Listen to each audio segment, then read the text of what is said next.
اعلی حضرت علیہ رحمت و رضوان کی جو خدمت ہے امت مسلمہ کے حوالے سے، اس پر کوئی گفتگو کرنے سے پہلے میں تھوڑا سا وقت کچھ تمہیدی کلمات کے حوالے سے لینا چاہتا ہوں۔ اس کے بعد آپ کو سمجھ میں آئے گا کہ امام نے کام کیا کیا ہے۔ جو مجدد ہوتا ہے ہم ان کو مجدد کہتے ہیں، مجدد مانتے ہیں۔ جو مجدد ہوتا ہے وہ صدی کے سرے پر آتا ہے، اور جو صدی کے سرے پر آتا ہے تو ایک صدی کے اندر جو بگاڑ پیدا ہوتا ہے، جو نقصان ہوتا ہے دین کا، وہ اس کو پور کرتا ہے۔ پہلی صدی کے مجدد حضرت عمر ابن عبدالعزیز ہیں، اور 14ویں صدی کے مجدد امام احمد رضا ہیں۔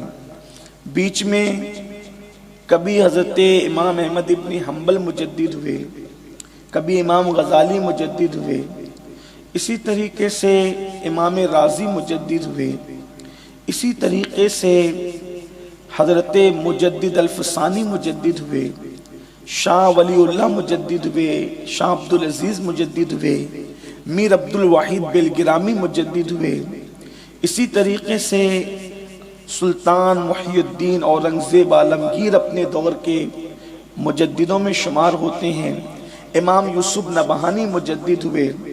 ایسے مجددین کی ایک بڑی فہرست ہے۔ ایک صدی میں کئی ایک بھی مجدد ہوئے ہیں، یعنی ایک سے زائد بھی مجدد ہوئے ہیں۔ 14ویں صدی کے مجدد امام احمد رضا ہیں۔ عرب والے بھی ان کو مجدد مانتے ہیں، عجم والے بھی ان کو مجدد مانتے ہیں، اور مجدد جو ہوتا ہے وہ صدی کے درمیان میں، یعنی ایک مجدد سے دوسرے مجدد کے درمیان جو نقصان ہوتا ہے، جو بگاڑ ہوتا ہے، وہ امت کی زلف پریشاں کو ناخن تدبیر سے سنوارنے کی کوشش کرتا ہے، وہ امت کے بیڑے کو ساحل نجات تک لے جانے کی کوشش کرتا ہے، وہ امت کی اصلاح کرتا ہے، عقائد کے حوالے سے، اعمال کے حوالے سے وہ امت کو بیدار کرتا ہے۔ اس کے اندر جو ہے وہ فاروقی تیور بھی ہوتے ہیں، اس کے اندر عثمانی سخاوت کا جذبہ بھی ہوتا ہے، اس میں صدیقی صداقت کے جوہر بھی ہوتے ہیں، اس میں علوی شجاعت کی دھار بھی ہوتی ہے، اس میں حسینی جذبات بھی ہوتے ہیں، اس میں حسنی حلم بھی ہوتا ہے۔ اسی طریقے سے وہ مجدد کام کرتا ہے۔ مجدد لوگ نہیں بناتے، مجدد مرید نہیں بناتے، مجدد خلفاء نہیں بناتے، مجدد شاگرد نہیں بناتے، بلکہ مجدد کا انتخاب من جانب اللہ ہوتا ہے، اللہ کی طرف سے مجدد بنا کر بھیجا جاتا ہے۔ تو آئیے 14ویں صدی کے جس مجدد کو ہم امام احمد رضا کہتے ہیں، ان کا کارنامہ کیا ہے؟ یوں تو ایسی ہمہ جہت شخصیت ہے کہ اگر ان کی زندگی پر گھنٹوں گفتگو لوگ کریں تو بلکہ گھنٹوں نہیں راتیں ختم ہو جائے، لیکن ان کی باتیں ختم نہ ہو۔ ایک اکیلے آدمی نے سینکڑوں لوگوں کا کام تنے تنہا کیا ہے۔ 1200 سے زائد کتابیں جس نے امت کو عطا فرمائی ہے، ایک فتاوی رضویہ جو 12 جلدوں پر مشتمل ہے، بعد میں اس کی تشریح کی گئی تو 30 جلدوں پر وہ لکھا گیا۔ اتنا بڑا کارنامہ ان سے 2 صدیاں پہلے بھی نظر نہیں آتا، اور اب تک تو کوئی ایسا بندہ ہماری نگاہ میں ناقص معلومات میں نہیں ہے۔ لیکن امام احمد رضا محدث بریلوی رحمت اللہ تعالی علیہ کا جو دور ہے، جو زمانہ ہے، اور ہمارا جو زمانہ ہے، ان دونوں زمانوں میں بالکل یکسانیت ہے۔ دونوں زمانے سملر نظر آتے ہیں، برابر نظر آتے ہیں۔ اس کی وجہ یہ ہے کہ امام احمد رضا جب پیدا ہونے والے تھے اس وقت پہلی اور دوسری عالمی جنگ کا ماحول بالکل تیار ہو چکا تھا۔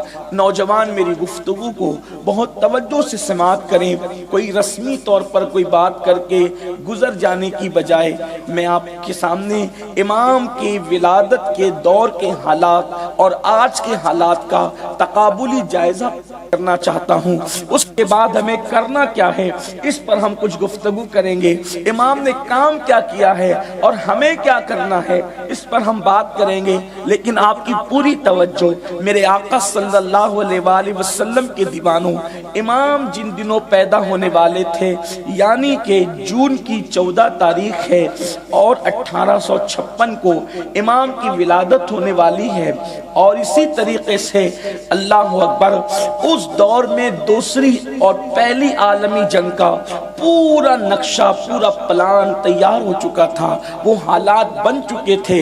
اس دور میں امام دنیا میں تشریف لاتے ہیں، اور آج کے دور میں تیسری عالمی جنگ کا جو ہے وہ پورا نقشہ اور پلان تیار ہے۔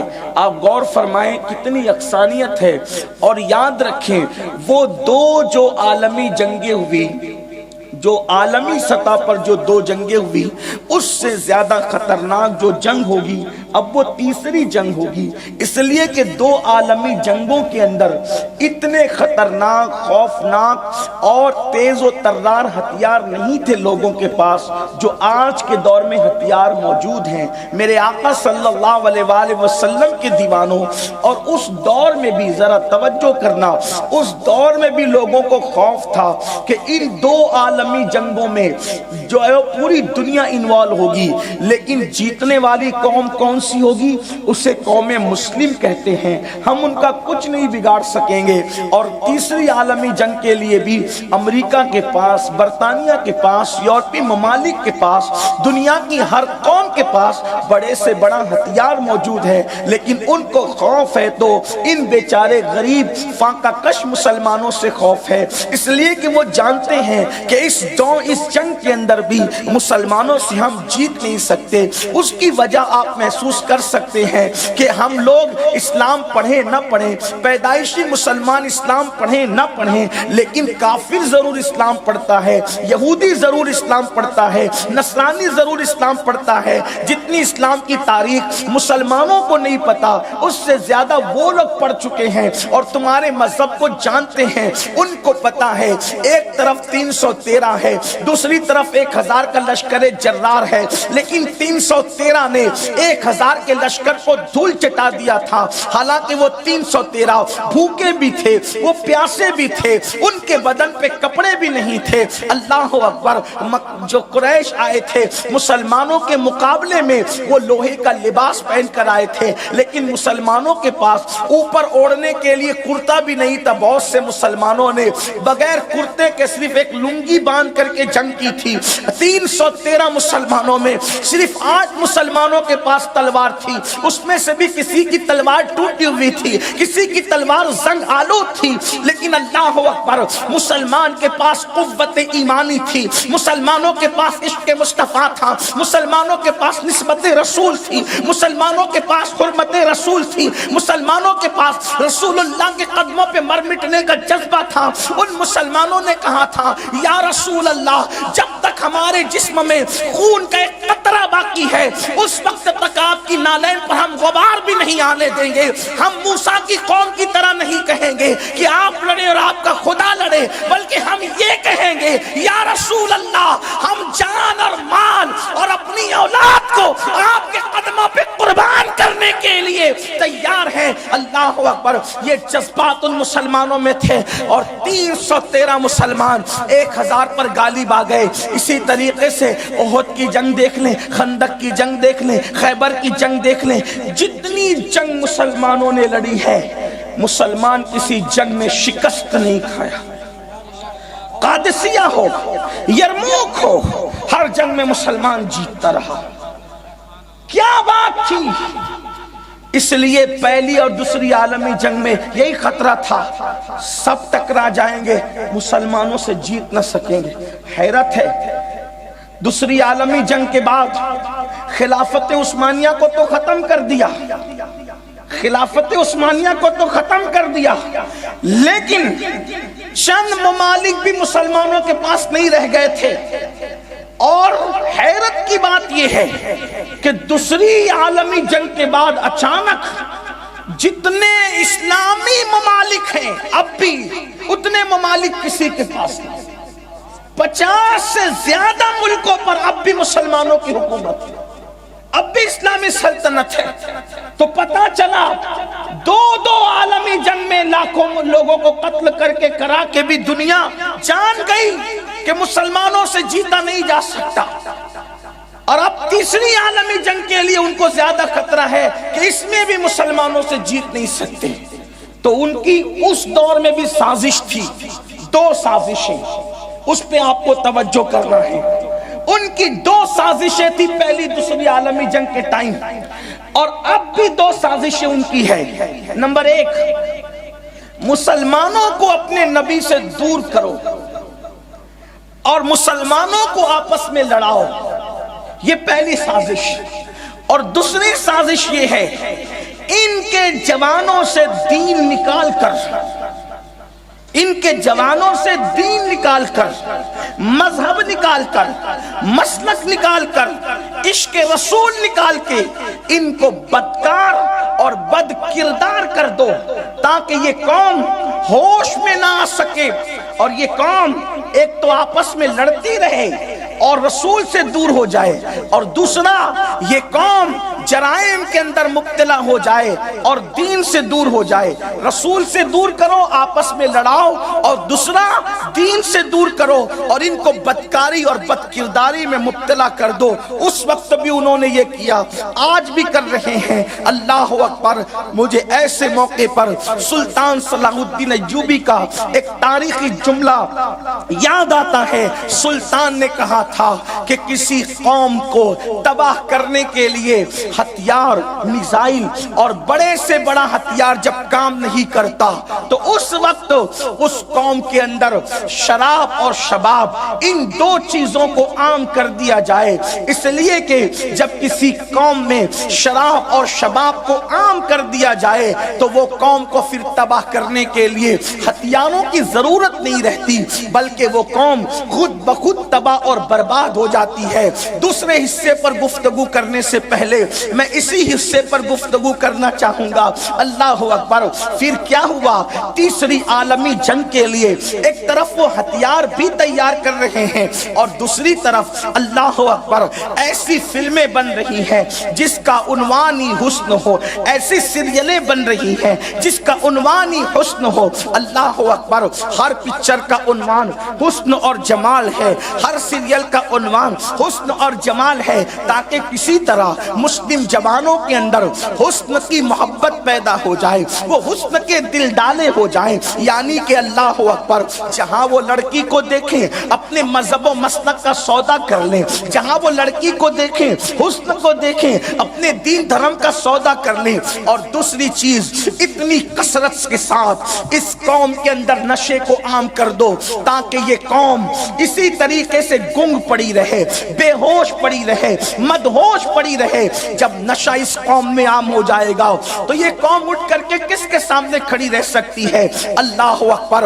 وہ ہتھیار جمع کرنے سے زیادہ ہماری قوم کو بد کردار کرنے پر اور بدی پہ کرنے پر لاکھوں کروڑوں ڈالر خرچہ کر رہے ہیں، لیکن شومی قسمت اللہ اکبر، آج پوری دنیا کے اندر کروڑوں کی تعداد میں مسلم جوان نشے کے اندر ڈوبے چلے جا رہے ہیں۔ میرے پیارے آقا صلی اللہ علیہ وآلہ وسلم کے پیارے دیوانوں، یاد رکھنا نشہ وہ چیز ہے اللہ اکبر جو انسٹالمنٹ پر، قسطوں پر انسان کو تباہ کرتا ہے، انسان کو برباد کرتا ہے، انسان کے ہوش ختم کرتا ہے۔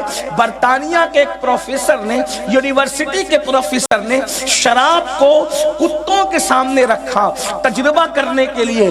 پہلی مرتبہ جب کتوں کے سامنے شراب رکھی گئی تو کتوں نے منہ پھیر لیا، یعنی کتوں کی فطرت میں بھی شراب سے نفرت ہے۔ اب آپ مجھے بتائیں، کتے جیسا جانور جو پیشاب تک پی لیتا ہے لیکن اگر وہ شراب سے نفرت کر رہا ہے تو کیا وہ مسلمان جو زبان سے رسول اللہ کا کلمہ پڑھتے ہیں اس کے بعد بھی اپنی زبان سے نشے کی چیز کو گزارتے ہیں تو کیا وہ کتے سے بھی زیادہ غیر گزرے ہو گئے؟ ان کو احساس انسانیت نہ رہا، ان کو انسانیت کا پاس نہ رہا، ان کو انسانیت کا لحاظ نہ رہا۔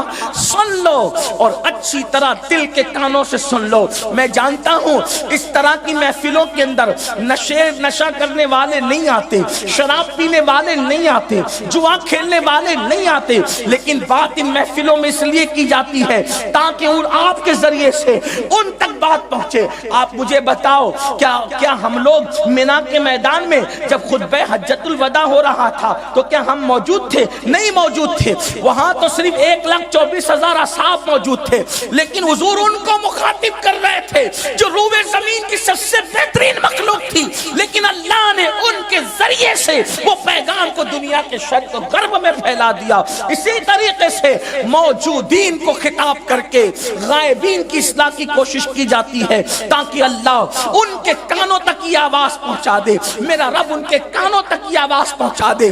اللہ اکبر، میرے پیارے آقا صلی اللہ علیہ وآلہ وسلم کے پیارے دیوانوں، اللہ اکبر، کتوں کے سامنے جب پہلی مرتبہ شراب پیش کی اس ڈاکٹر نے، اس پروفیسر نے، تو کتوں نے منہ پھیر لیا۔ یعنی کتوں کی فطرت میں بھی شراب سے نفرت ہے۔ کتنے افسوس کی بات ہے، وہ میری قوم کے 16 17 سال کے جوان، اللہ اکبر، جو صرف فلم دیکھنے کی بنیاد پر، جو صرف سیریل دیکھنے کی بنیاد پر کبھی اللہ اکبر نشے کی گولیاں کھا رہے ہیں، کبھی ہیروئن یوز کر رہے ہیں، کبھی بھنگ یوز کر رہے ہیں، کبھی چرس یوز کر رہے ہیں، کبھی گانجا استعمال کر رہے ہیں، کبھی شراب پی رہے ہیں، کبھی ڈرگ یوز کر رہے ہیں، کبھی MD کا استعمال کر رہے ہیں۔ اور یاد رکھنا، باضابطہ طور پر مسلم محلوں میں مفت کے اندر ایسے لڑکوں کو جو نشے کے عادی ہیں بھیجا جاتا ہے تاکہ وہ آپ کے محلوں میں آ کر کے بیٹھیں اور پہلی دوسری تیسری مرتبہ MD کو فری میں تمہارے بچوں کو فراہم کرے تاکہ فری میں 1-2 بار لے کر کے پھر وہ نشے کا عادی ہو جائے تو نہ وہ تعلیم کے قابل رہے، نہ وہ ماں باپ کے قابل رہے، نہ وہ بہن کی آبرو کا خیال کر سکے، نہ وہ اپنے بچوں کی تربیت کا خیال کر سکے۔ اللہ اکبر، نشے کی بنیاد پر وہ ہمارے بچوں کو ہمارے معاشرے کا حصہ نہیں رکھنا چاہتے۔ یاد رکھیے، اللہ اکبر، انسان کے جسم کو اگر فالج ہو جاتا ہے، ہاتھ اس کے پاس موجود ہوتا ہے لیکن کام کا نہیں رہتا، پیر اس کے پاس موجود ہوتا ہے لیکن کام کا نہیں رہتا، تو جیسے مفلوج حصہ جسم کا فالج کے بعد رہتا تو ہے مگر کام کا نہیں رہتا، نشہ کرنے والے بچے ایسے ہی گھر کے ممبر تو ہوتے ہیں لیکن کسی کام کے نہیں رہ جاتے۔ اللہ اکبر، یاد رکھیے، اسی لیے میرے آقا علیہ السلام نے شراب کو ام الخبائث قرار دیا ہے۔ یہ ہر برائی کی جڑ ہے۔ نشہ کرنے والا گالیاں بھی دے گا، نشہ کرنے والا چوری بھی کرے گا، نشہ کرنے والا قتل بھی کرے گا، نشہ کرنے والا ڈکیتی بھی کرے گا، نشہ کرنے والا کسی کی آبرو پہ ہاتھ بھی ڈالے گا، نشہ کرنے والا مذہب و مسلک کے خلاف بکواس بھی کرے گا۔ اس لیے لوگ نشے کو پرموٹ کر رہے ہیں اور بالخصوص مسلم جوانوں کے اندر، اس لیے کہ دنیا کو خوف ہے تو تمہارے ٹیلنٹ سے خوف ہے، تمہاری صلاحیتوں سے خوف ہے۔ وہ جانتے ہیں جس دن مسلمان تعلیم حاصل کرنے پر آئے گا دنیا کی کوئی طاقت اس کے سامنے ٹک نہ سکے گی، جس دن مسلمان تجارت کرنے پر آئے گا اس دن کوئی تاجر اس کے سامنے ٹک نہ سکے گا، جس دن مسلمان سیاست کرنے پر آئے گا اس دن کوئی سیاستدان اس کے سامنے کامیاب نہ ہو سکے گا، اس لیے کہ وہ عمر ابن خطاب جیسے سیاستدان کو دیکھ چکے ہیں، وہ صلاح الدین ایوبی اور نور الدین زنگی جیسے سیاستدانوں کو دیکھ چکے ہیں۔ اللہ اکبر، اور پھر وہ مالا بار کی سرزمین پر صحابہ کی شکل میں تاجروں کو دیکھ چکے ہیں۔ وہ تو تاجر بن کر آئے تھے لیکن ایسے سچے تاجر تھے کہ ان کی تجارت کو دیکھ کر ہندوستان والے کلمہ پڑھ کے مسلمان ہوتے نظر آ رہے تھے۔ اللہ اکبر، میرے پیارے آقا علیہ السلام کے پیارے دیوانوں، اس لیے ہماری قوم کو اس میں سازش کے طور پر مبتلا کیا جا رہا ہے۔ اگر میری قوم کا کوئی جوان یہ سوچتا ہے کہ میرا فلاں دوست ہے، وہ مجھے MD دے رہا ہے، مجھ سے محبت کرتا ہے، شراب مفت میں پلا رہا ہے، مجھ سے محبت کرتا ہے، سگریٹ مفت میں دے رہے مجھ سے محبت کرتا ہے، بھنگ مفت میں دے رہے مجھ سے محبت کرتا ہے۔ میرے عزیز اگر وہ تجھ سے محبت کرتا تو وہ تجھے ایم ڈی نہ دیتا، تیرے گھر میں بیٹھی ہوئی تیری بہن جس کی شادی نہیں ہوئی، اس کی شادی کے لیے وہ پیسے لگانے کی کوشش کرتا، وہ تجھے کپڑا دینے کی کوشش کرتا، وہ تجھے مکان دینے کی کوشش کرتا، وہ تجھے دکاندار بنانے کی کوشش کرتا، وہ تجھے نشے کی چیزیں کیوں دیتا؟ پتا چلا نشہ دینے والا دوست نہیں ہے، نشہ دینے والا دشمن ہے۔ دنیا میں اس کے نقصانات کیا ہیں؟ دنیا میں تو نقصان یہ ہے آپ مدہوش ہوں گے، نہ پڑھنے کے قابل، نہ کام دھندے کے قابل، نہ اپنی بہن کے کام آنے کے قابل، نہ اپنی بیوی کے کام آنے کے قابل، نہ اپنے بچوں کے کام آنے کے قابل، اور آخرت میں جو اس کا نقصان ہے۔ اللہ اکبر! میرے آقا صلی اللہ علیہ وآلہ وسلم کے دیوانوں، میرے اور تمہارے نبی، غیب داں نبی، صادق و مصدوق صلی اللہ علیہ وآلہ وسلم نے فرمایا، جس نے شراب کا ایک گھونٹ پیا اور توبہ سے پہلے مر گیا، جب اس کو اس کی قبر میں رکھا جائے گا تو اس کا منہ قبلے کی طرف نہیں ہوگا، اس کا منہ قبلے سے پھر جائے گا، اس لیے کہ شرابیوں کا منہ قبلے کی طرف ہو، نشہ کرنے والے کا منہ مرنے کے بعد قبلے کی طرف ہو۔ اللہ کو یہ گوارا نہیں۔ مجھے بتاؤ جب خدا کو نشہ کرنے والے کا منہ قبر میں قبلے کی طرف گوارا نہیں تو ان کو جنت کیسے ملے گی؟ اسی لیے میرے آقا علیہ السلام فرماتے ہیں اللہ نے نشہ کرنے والوں کے لیے جنت کی خوشبو کو بھی حرام کر دیا ہے۔ جو عادی شرابی ہے، جو مستقل اور مسلسل نشہ کرتے ہیں، مسلسل نشہ کرتے ہیں، شب برات میں بھی اللہ ان کی مغفرت نہیں فرماتا۔ شب برات میں جن بدبختوں کی مغفرت نہیں ہوتی ان میں سے ایک نشہ کرنے والا بھی ہے۔ مجھے بہت لمبی نہیں کرنا، ایک بات عرض کرنا چاہتا ہوں۔ نشے کے نقصانات کیا ہیں؟ نشے کے نقصانات یہ ہیں کہ نشے کو نشہ اس لیے کہتے ہیں کہ اس کی وجہ سے وہ عقل کو ڈھانپ لیتا ہے، عقل کو کام نہیں کرنے دیتا، ڈھانپ لیتا ہے۔ بلکہ ام المومنین سیدہ عائشہ صدیقہ تو یہاں تک فرماتی ہے جو نشہ کرے اس کے ساتھ اپنی بیٹی کا رشتہ مت کرو، وہ بیمار پڑے تو اس کو دیکھنے مت جاؤ، وہ مر جائے تو اس کا جنازہ مت پڑھو، وہ تنگ دست ہو جائے تو اس کو قرضہ مت دو۔ بلکہ یہاں تک فرمایا نشہ کرنے والے کو جس نے قرضہ دیا گویا کہ اس نے کسی مسلمان کو قتل کرنے پر مدد کی۔ ان کو سوشل بائیکاٹ کرو، اس لیے کہ جب تم ان کو قرض دو گے تو وہ نشہ پہ دلیر ہوں گے، اور جب ان کو تم قرض نہیں دو گے وہ کوڑی کوڑی کے محتاج ہوں گے، تو کم سے کم ان کو احساس ہوگا کہ آخر ہم اتنے ذلیل اور رسوا کیوں ہیں۔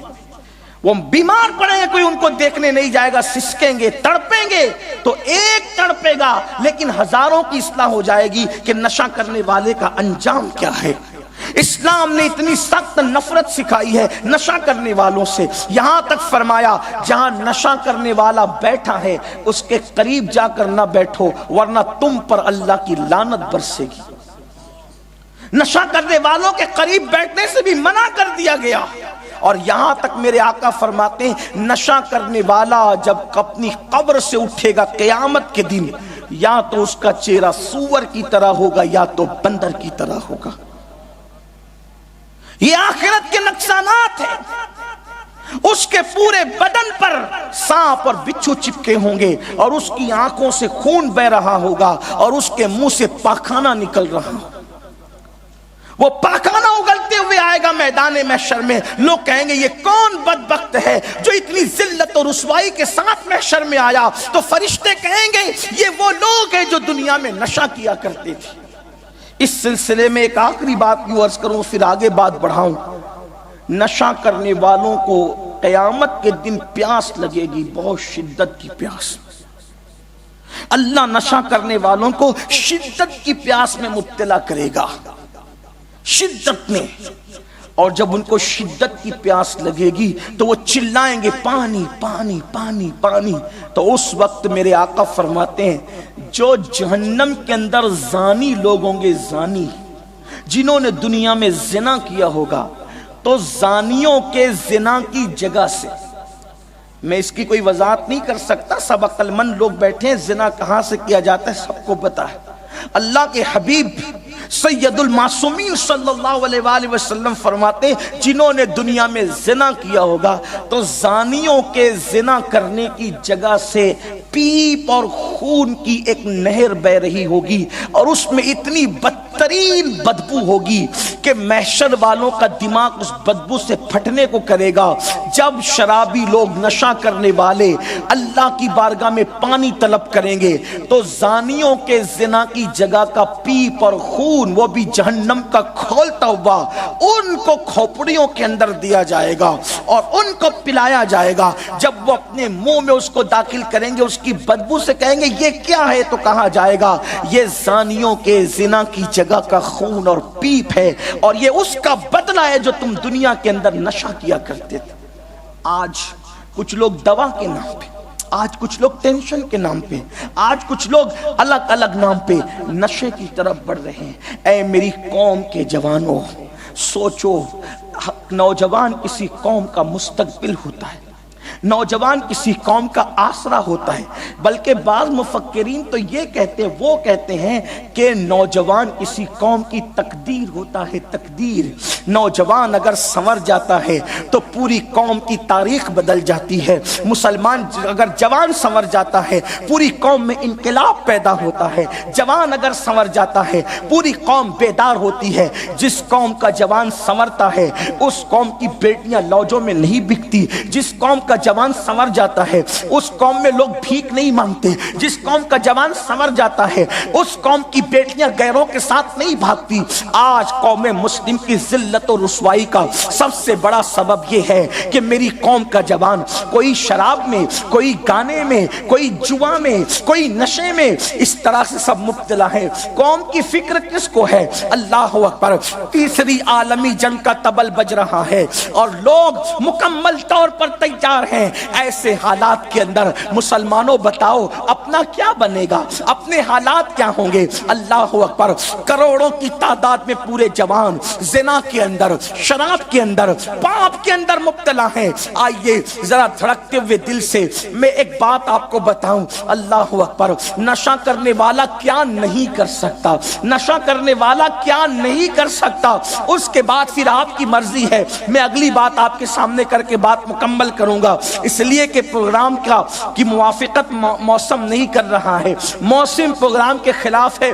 پتہ نہیں کب باران رحمت کا نزول ہو جائے اور آپ میرا کتنا ساتھ دے سکیں. اس لیے میں جلدی جلدی اپنے عنوان کی طرف بڑھنا چاہتا ہوں تاکہ میں امام احمد رضا کی خدمات اس حوالے سے آپ کے سامنے پیش کر سکوں. میرے پیارے آقا علیہ السلام کے پیارے دیوانوں، یہ جو میں آپ کے سامنے یہ بات پیش کر رہا ہوں اس کو علامہ ابن الجوزی نے اپنی کتاب میں لکھا ہے، اور توجہ کے ساتھ سننا. اللہ اکبر. نشہ کرنے والوں کو خدا دشمن کی حد تک برا جانتا ہے، اور نشہ کرنے والا کچھ بھی کر سکتا ہے. جو ہوش میں نہیں ہو کیا نہ کر سکے. اللہ اکبر. کبھی کبھی نشہ کرنے والا اپنی بیٹی کی آبرو سے بھی کھیل سکتا ہے. کبھی کبھی نشہ کرنے والا اپنی بھابیوں کی آبرو سے بھی کھیل سکتا ہے. کبھی کبھی نشہ کرنے والا اپنی ماں کی آبرو سے بھی کھیل سکتا ہے. یہ بڑا بدترین جرم ہے، ام الخبائث ہے. خدا کے لیے اس سے توبہ کر لی جائے.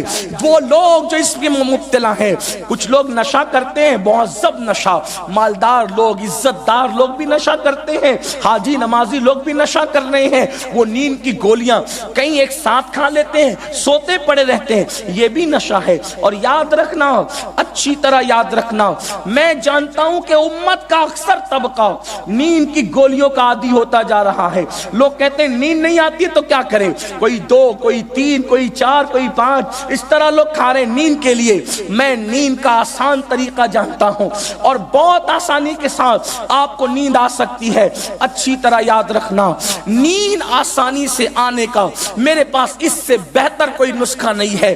اگر کوئی اس پر عمل کر لے گا وہ قبر میں بھی سکون کی نیند سوئے گا، وہ دنیا میں بھی سکون کی نیند سوئے گا. اچھی طرح یاد رکھو، ایک مرتبہ روم کا ایلچی فاروق اعظم کو ڈھونڈتے ہوئے آیا اور تلاش کرتے ہوئے آیا. جب وہ ڈھونڈ رہا تھا تو لوگوں سے کہتا تھا تمہارے بادشاہ کا محل کہاں ہے، میرے بادشاہ نے تمہارے بادشاہ کے پاس بھیجا ہے، تمہارے ہمارے بادشاہ عمر کا محل کہاں ہے؟ تو مسلمانوں نے کہا ہمارا کوئی بادشاہ نہیں ہوتا، ہمارا امیر المومنین ہوتا ہے، اور اس کا کوئی محل نہیں ہوتا، اس کا جھوپڑا جا کر کے دیکھو، ہاتھ اٹھاؤ گے تو چھت پہ ہاتھ جائے گا، اس طرح وہ زندگی گزارتا ہے۔ اللہ اکبر۔ جب گھر گئے پوچھا کہ کہاں ہے عمر، تو کہا بکریاں لے کر کے جنگل کو گئے ہیں، بکریاں لے کر کے جنگل کو گئے ہیں۔ اللہ اکبر۔ اور جب جنگل میں وہ ایلچی پہنچتا ہے تو کیا دیکھا؟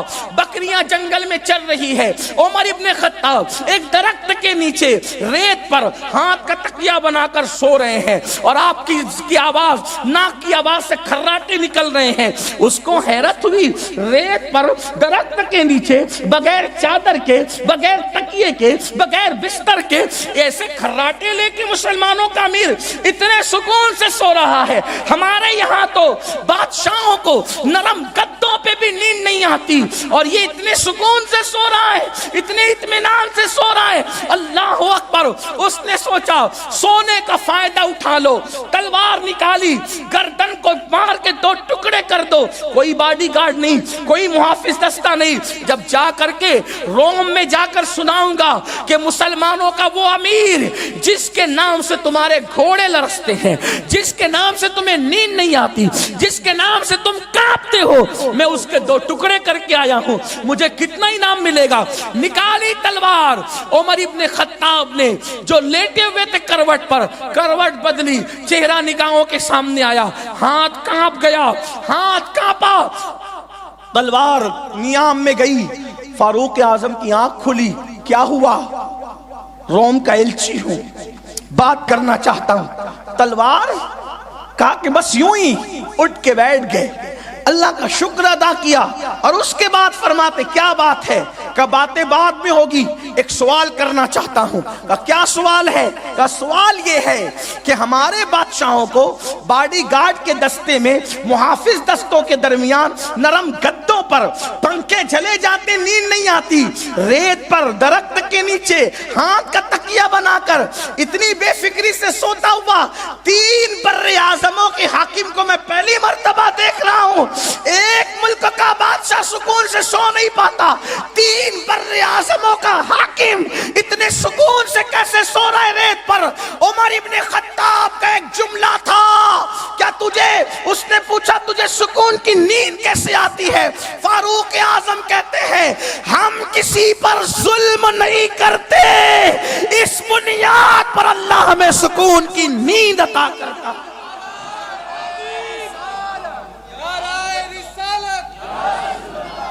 ہم کسی پہ ظلم نہیں کرتے، اس لیے سکون سے سوتے ہیں۔ پتا چلا ظالم کو کبھی سکون کی نیند نہیں آتی۔ اس لیے یاد رکھو، یہ پکچر کے ہیرو کو جو تم دیکھ کر سوچتے ہو کاش میں بھی اس کی طرح ہوتا، اس کے روزانہ ہر گانے پر، ہر شعر پر نئے کپڑے، نئے جوتے، کیا خوبصورت ہے، کیا حسین ہے، فلاں لیڈر نئے کپڑے پہن رہے، روزانہ فلائٹ میں گھوم رہا ہے، ادھر ملک میں، ادھر ملک میں، ادھر ملک میں۔ میں اللہ کی قسم کھا کے کہتا ہوں ان کا ظاہر دیکھ کر کے اب افسوس مت کرو، ان کی پرسنل لائف میں جا کر کے جھانک کے دیکھو، ان کو شراب اور نشے کے بغیر نیند نہیں آتی، نیند کی گولیوں کے بغیر نیند نہیں آتی، وہ سو نہیں سکتے۔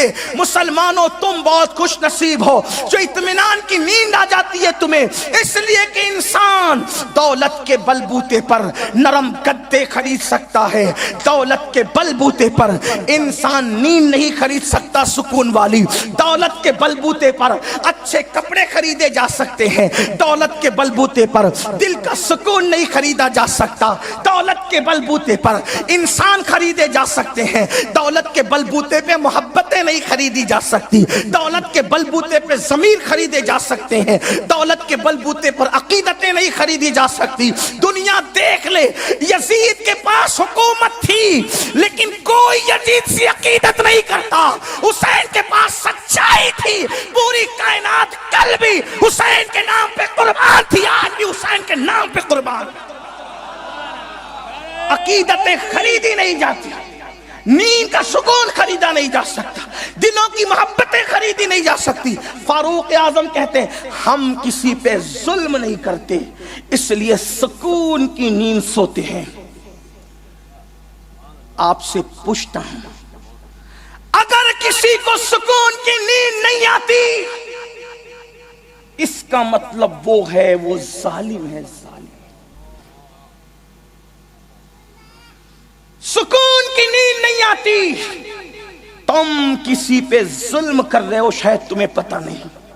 اللہ ظالم کو چین سے سونے نہیں دیتا، اور ظالم ہو، کوئی بہن کا حق دبا کے بیٹھا ہے، کوئی بھائی کا حق مار کے بیٹھا ہے، کوئی جھوٹ بول کے دھندے کر رہا ہے، قوم کا حق مار رہا ہے، کوئی پڑوسی کا حق مار رہا ہے، یہ بھی ظلم ہے۔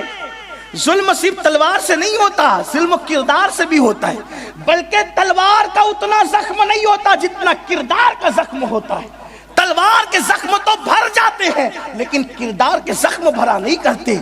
اپنے ماں باپ کو دکھ دے کر نرم گدوں پر سکون سے سونا چاہتے ہو، بہن بھائیوں کو دکھ دے کر نرم گدوں پہ سکون سے سونا چاہتے ہو، بیوی کو مار پیٹ کر کے، گالی گلوچ کر کے، اس کا دل دکھا کر سکون سے سونا چاہتے ہو۔ جس دن تم ظلم ترک کر دو گے، میرا نام لوگے، اس سے بڑا وظیفہ، اس سے بڑا علاج سکون کا میرے پاس نہیں ہے۔ ورنہ تجربہ کر کے دیکھ لینا، جس دن تم سے ظلم نہیں ہوگا، لوگوں کو سکون پہنچاؤ، اللہ تمہیں سکون کی نیند عطا کرے گا۔ کسی شاعر نے کہا تھا، سو جاتے ہیں فٹ پاتھ پر اخبار بچھا کر، سو جاتے ہیں فٹ پاتھ پر اخبار بچھا کر، مزدور کبھی نیند کی گولی نہیں کھاتے۔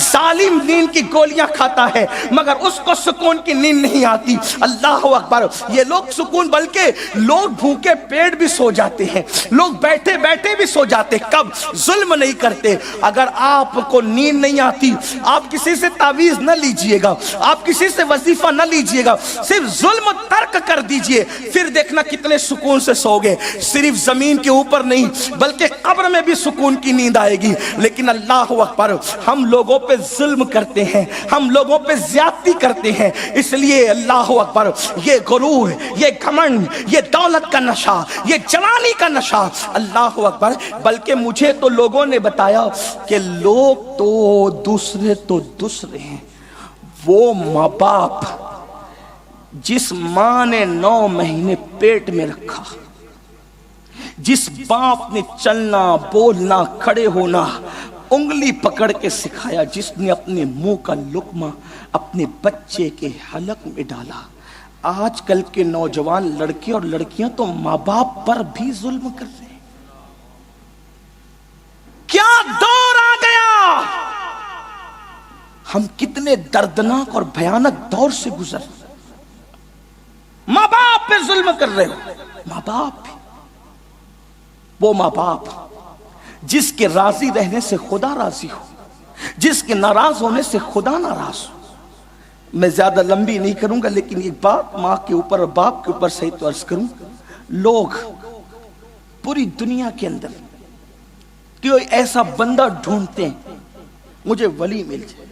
میں پرسوں کے دن بیٹھا تھا میرے بڑے بھائی کے گھر پہ احمد آباد میں، کچھ علماء آئے اور انہوں نے کہا حضرت مجھے مجذوب کی پہچان بتائیں، کسی نے کہا ولی کی پہچان بتائیں۔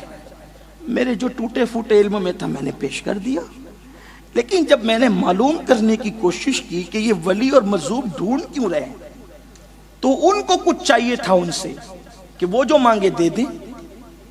میں دل میں ہنسنے لگا، یہ پاگل لوگ مجذوب ڈھونڈ رہے ہیں، ولی ڈھونڈ رہے ہیں، کیوں؟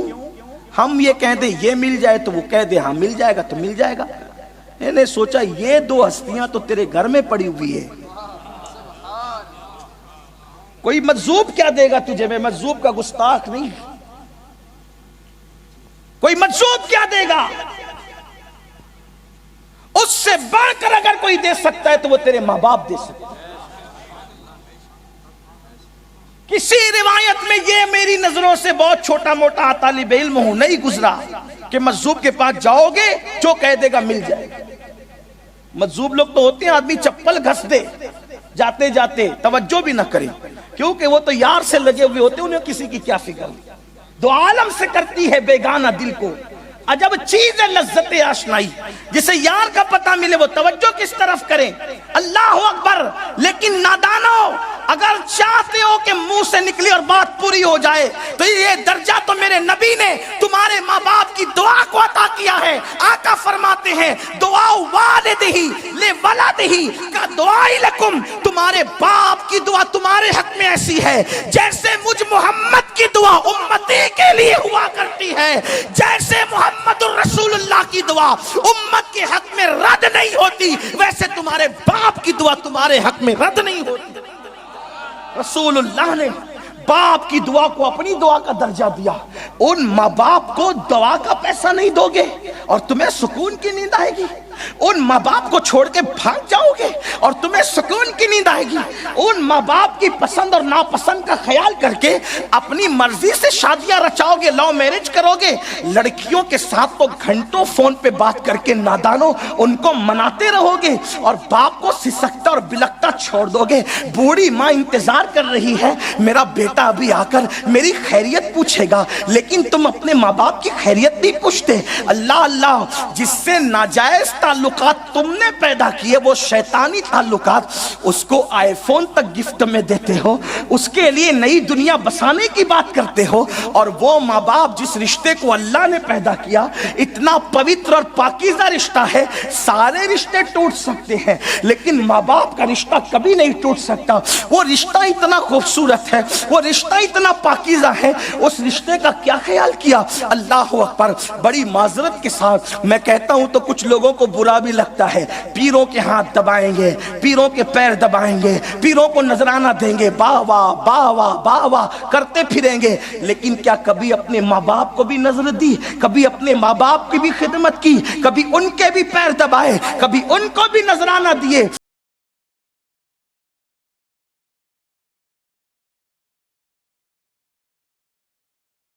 جس کو برا لگے ہزار بار لگے، جو گالیاں دینا چاہے دے لے، لیکن میرا منصب یہ ہے کہ اگر آپ نے مجھے کرسی پہ بٹھایا ہے تو میں حق بول کر جاؤں گا. موربی والو، میں تمہیں مفت میں جنت دے کر جانے والا بندہ نہیں ہوں، اس لیے کہ تقریر میرا پیشہ نہیں، خطابت میری عبادت ہے اور عبادت اللہ کے لیے کی جاتی ہے، پبلک کے لیے نہیں کی جاتی.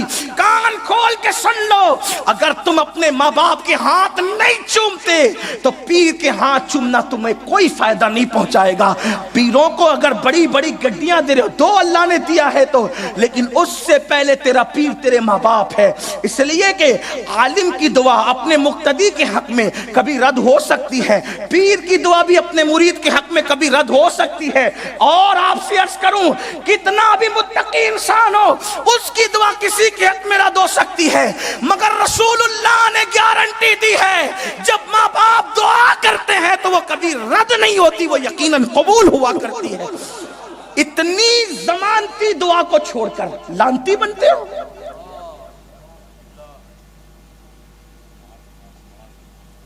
ہر کام میں کسی نہ کسی سے مشورہ کریں گے. کبھی ماں باپ کو بھی عزت دی. ماں باپ کہے اس لڑکی سے شادی نہیں کرنا، تو کہا ابا تمہیں کیا سمجھتا ہے، تمہارا دور اور تھا، ہمارا دور اور. سن لو، ماں باپ کو ناراض کر کے حج کو کوئی چلا جائے، نفلی حج کو، اللہ اس کا حج اس کے منہ پہ مارتا ہے. نفلی حج ماں باپ کی اجازت سے کرے تو خدا اس سے راضی نہیں ہوتا. یہ ماں باپ کی مرضی کے بغیر کی شادیاں. لڑکیاں بھی موجود ہو تو ان سے بھی کہتا ہوں، ضد پر آ گئی تو کہنے لگی میں نے تو اسی سے کرنا، آپ کو چھوڑ دوں گی، چلی جاؤں گی، اس کو نہیں چھوڑ سکتی. او بدبخت بیٹی، تو ماں باپ کی اہمیت نہیں سمجھتی؟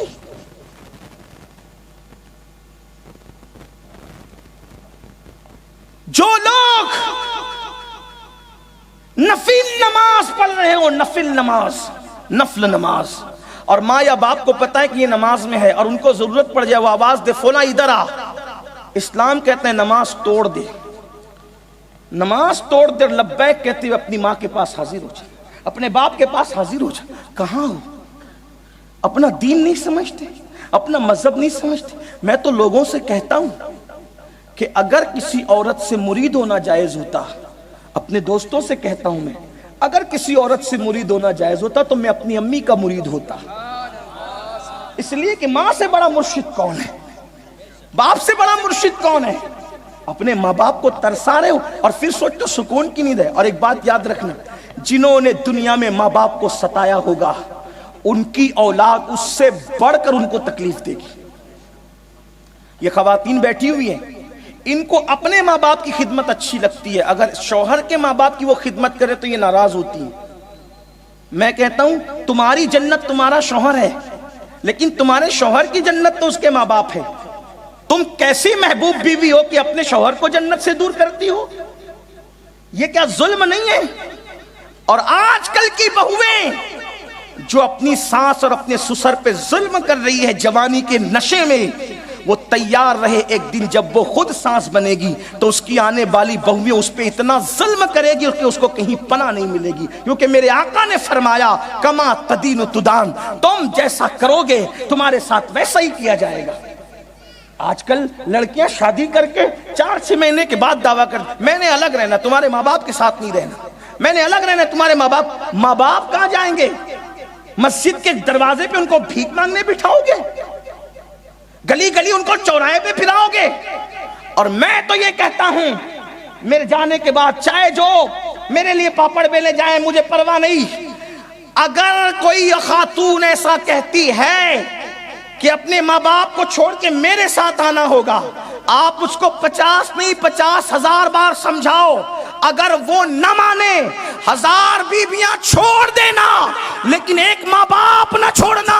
کیونکہ ہمارے پاس دلیل یہ ہے کہ فاروق اعظم کے شہزادے عبداللہ ابن عمر آئے اور انہوں نے کہا یا رسول اللہ میری بیوی نیک ہے, خوبصورت ہے, میرے ابا کہتے طلاق دے دے, میں کیا کروں؟ سرکار نے فرمایا تیرے بابا کہتے طلاق دے دے تو دے دے.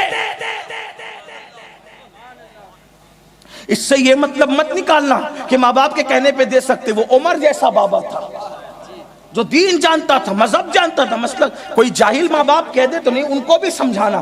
لیکن اگر عورتوں کی یہ فکر بن رہی ہے سیریلوں کی ہم اکیلے رہیں گے, یاد رکھنا یہ انتہائی ذلت و شرم کی بات ہے.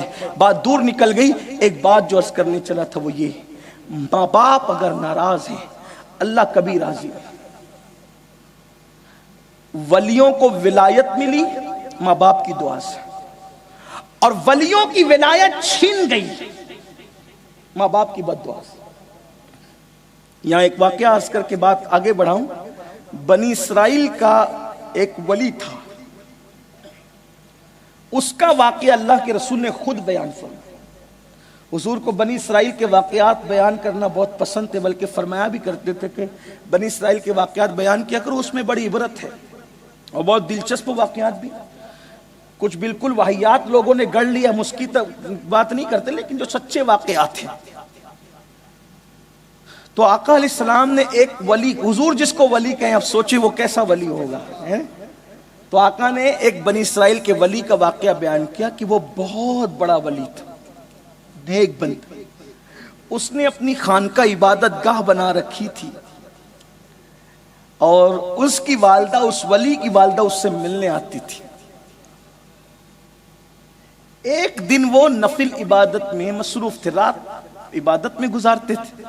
ماں کو خیال آیا میں نے اپنے بیٹے سے ملنا ہے, اپنے بیٹے سے ملاقات کرنا ہے. ماں آئی, دروازے پہ دستک دی, بیٹا تیری امی تجھ سے ملنے آئی ہے. یہ نماز میں تھے. دل میں خیال آیا نماز پڑھ رہا ہوں, سلام پھیر کر ماں سے مل لوں گا. جیسے ہی سلام پھیرا شیطان نے بھلا دیا, پھر نفل شروع کر دی. اب دستک ہوئی, بیٹا امی تیری آئی ہے, ملتا نہیں, تیری ماں تجھ سے ملنا چاہتی ہے. سوچا ارے میں تو بھول گیا, اب سلام پھیروں گا تو ماں سے مل لوں. دوبارہ پھر سلام پھیرا, شیطان نے بھلا دیا. دیکھو شیطان یہ بڑا کم بخت ہے, لعین ہے. کبھی کبھی نماز پڑھوا کے تباہ کرتا ہے, کبھی کبھی نماز چھڑوا کے تباہ کرتا ہے. یعنی اس کی عادت ہے, شیطان کو پہچاننے کا آسان طریقہ وہ فرائض سے توجہ ہٹا کر نفل میں الجھا دیتا. مطلب کیا؟ فرائض سے توجہ ہٹا کے نفل میں کیسے الجھاتا ہے؟ مثال کے طور پہ مسجد بنا, مدرسے میں ہزاروں لکھا, یتیم خانہ بنا, اور جب ماں آئی مانگنے کے لیے, بیٹا ذرا کچھ دوا کے لیے کچھ پیسے, بس کرو, کیا جتنا کماتا ہوں سب تمہیں پہ خرچہ کر دوں؟ جب دیکھو جب بیمار رہتے ہو، جب دیکھو جب بیمار رہتے ہو، یاد رکھنا مسجد بنانے پر وہ ثواب نہیں ملتا جو ماں باپ کو خرچہ کرنے پہ ملتا۔ ہم لوگ خود مسجد مدرسہ بنانے والے لوگ ہیں، لیکن ہم لوگ الٹی سلٹی بات نہیں کرتے۔ ہمیں پتہ ہے مسجد مدرسے اللہ کے کرم سے بنتے ہیں، لوگوں کے چندے پہ نہیں۔ ہاں، خدا جسے منتخب کرتا ہے اس کو توفیق ہوتی ہے، لیکن سچی بات یہ ہے مدرسے میں چندہ دینے سے زیادہ اجر آپ کو ماں باپ پہ خرچہ کرنا، حج کی رقم پہ خرچہ کرنے سے زیادہ اجر آپ کو ماں باپ پہ خرچہ۔ اللہ نے سب سے پہلے تمہارے خرچے کا حقدار تمہارے ماں باپ کو قرار دیا۔ اگر ماں باپ کو نہیں دیتے آپ کا کچھ قبول نہیں، ماں باپ کو ترساتے اور تڑپاتے کچھ قبول نہیں۔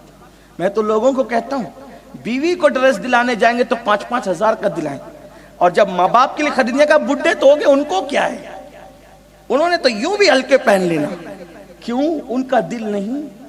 اور یہ کس نے کہہ دیا کہ بڑھاپے کی عمر میں قیمتی لباس نہیں پہن سکتے؟ غوث پاک تو 90 سال کی عمر میں بھی اتنا قیمتی پہنتے تھے کہ اتنی قیمت والا بادشاہوں کو بھی نصیب نہیں ہوتا تھا۔ لوگ کہتے ہیں بڈھوں کو کیا ضرورت ہے، کیوں؟ بڈھے ان کا دل مر جاتا ہے۔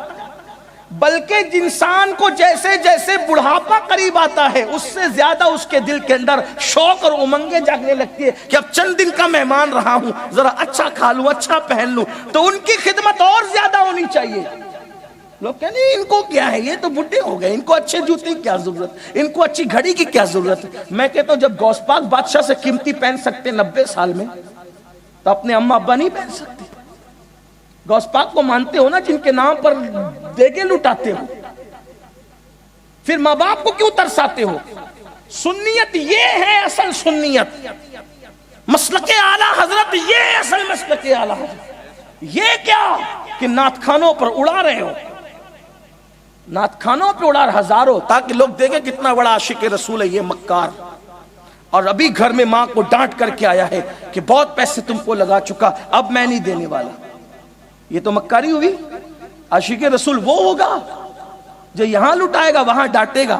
عاشق تو وہ تھا نا جو اونٹ چرا کر پیسے کماتا تھا اور اپنی ماں کو پورے دے کر کہتا تھا ماں یہ سب تمہاری امانت ہے، میں نے تو کھجور کی گٹلیاں پیس کر کے پھانک کر اس پہ پانی پی کے گزارا کرنا ہے تاکہ تو راضی ہو جائے۔ اسی عاشق رسول کو دنیا اویس قرنی کے نام سے جتنا کمایا سب ماں کو دے دیا۔ یہ حال ہے عاشقوں کا۔ ماں کا دل دکھے گا تو رسول اللہ کا دل دکھے گا، حضور کا دل کون دکھا سکتا ہے؟ تو بات دور نکلتی، جلدی جلدی سے بات کروں، سمیٹنا چاہتا ہوں لیکن دل میرا بے چین ہوتا ہے۔ میں سوچتا ہوں میری قوم کو میں کیا ایسا کہہ دوں تاکہ وہ جرائم کو چھوڑ کر کے نیکی کی دنیا کی طرف آ جائیں۔ بس یہی مجبوری مجھے تھوڑا لمبا کرنے مجبور کرتی، ورنہ کوئی شوق نہیں ہے۔ تو عرض یہ کر رہا تھا بنی اسرائیل کا وہ ولی، ہاں بنی اسرائیل کا وہ، اس کی ماں نے دوبارہ دستک دی کہ اب سلام پھیریں گے تو ملیں گے۔ پھر شیطان نے بھلا دیا کہ اب سلام پھیریں گے تو ملیں گے۔ ماں تو انتظار کرتے کرتے دل ٹوٹا۔ دل کا آبگینہ بہت کمزور ہوتا ہے، بلکہ قرآن تو جب ماں باپ بوڑھے ہو جائیں تو کہتا ہے ان کے سامنے اپنے کندھے بھی مت اچکایا کرو۔ ماں باپ جب بوڑھے ہو جائیں تو ان کو اوف بھی مت کہا کر، فلا تقل لہما اوف ولا تنہرہما۔ وہ بوڑھے ہو جائیں تو ان کو اوف بھی مت کہو، ان کو جھڑکو بھی مت، بلکہ ان سے بات کرو تو نرمی سے بات کرو، ان کے لیے اپنے بازو بچھا دو۔ کچھ نوجوان لڑکے کہتے ہیں ہمارے ابا تو شراب پیتے، ہم کیا کریں؟ میں نے کہا میں کیا بتاؤں، رسول اللہ سے پوچھ۔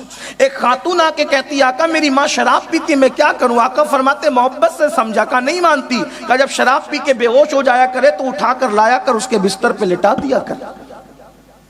ماں باپ نیک ہونے کی وجہ سے قابل تعظیم نہیں ہے، ماں باپ نمازی ہونے کی وجہ سے قابل تعظیم نہیں ہے، بلکہ ماں باپ ہونے کی وجہ سے قابل تعظیم ہے۔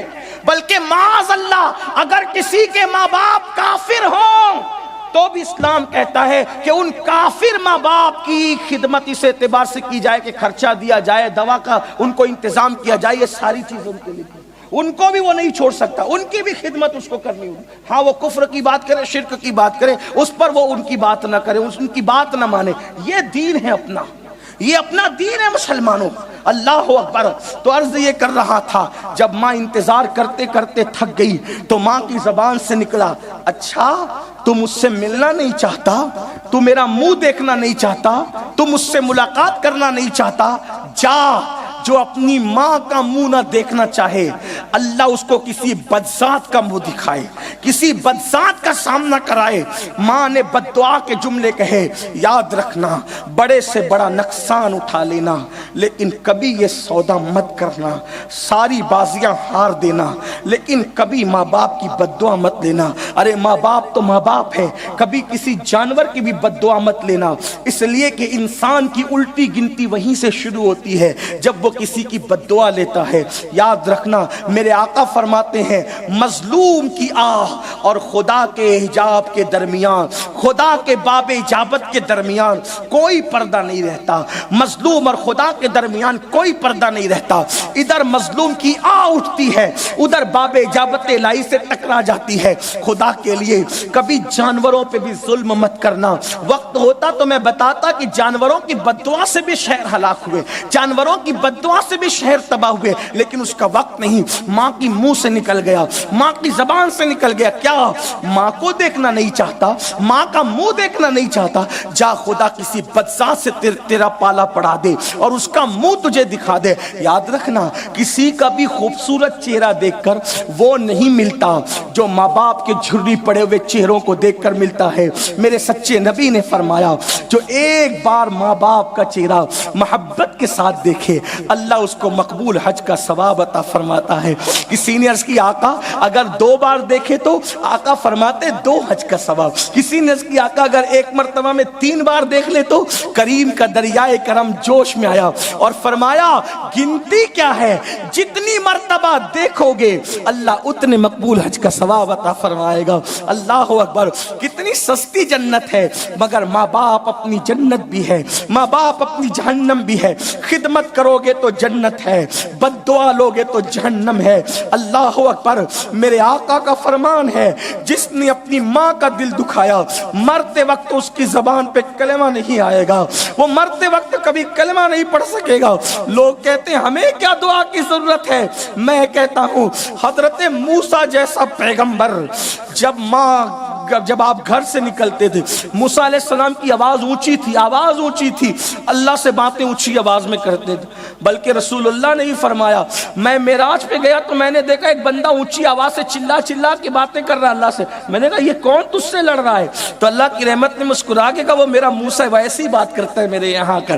یعنی دیکھو تو جناب موسیٰ اونچی بات کرتے تھے, آواز اونچی تھی, جلالی تھے, طبیعت میں اتنا جلال تھا کہ جب غصہ آتا تھا تو بال آپ کے کپڑوں کے باہر نکلتے تھے, امامے کے اوپر شعلے اٹھتے نظر آتے تھے, ایسے جلالی پیغمبر تھے. لیکن جب گھر سے نکلتے تھے تو ماں کہتی تھی اللہ میرے موسیٰ کو غصہ بہت ہے, جلال بہت ہے, آواز اونچی ہے, تیری بارگاہ میں آ رہا ہے مولا اگر آواز اونچی کرے تو تو درگزر کر دینا, اگر آواز اونچی ہو جائے تو تو درگزر کر دینا.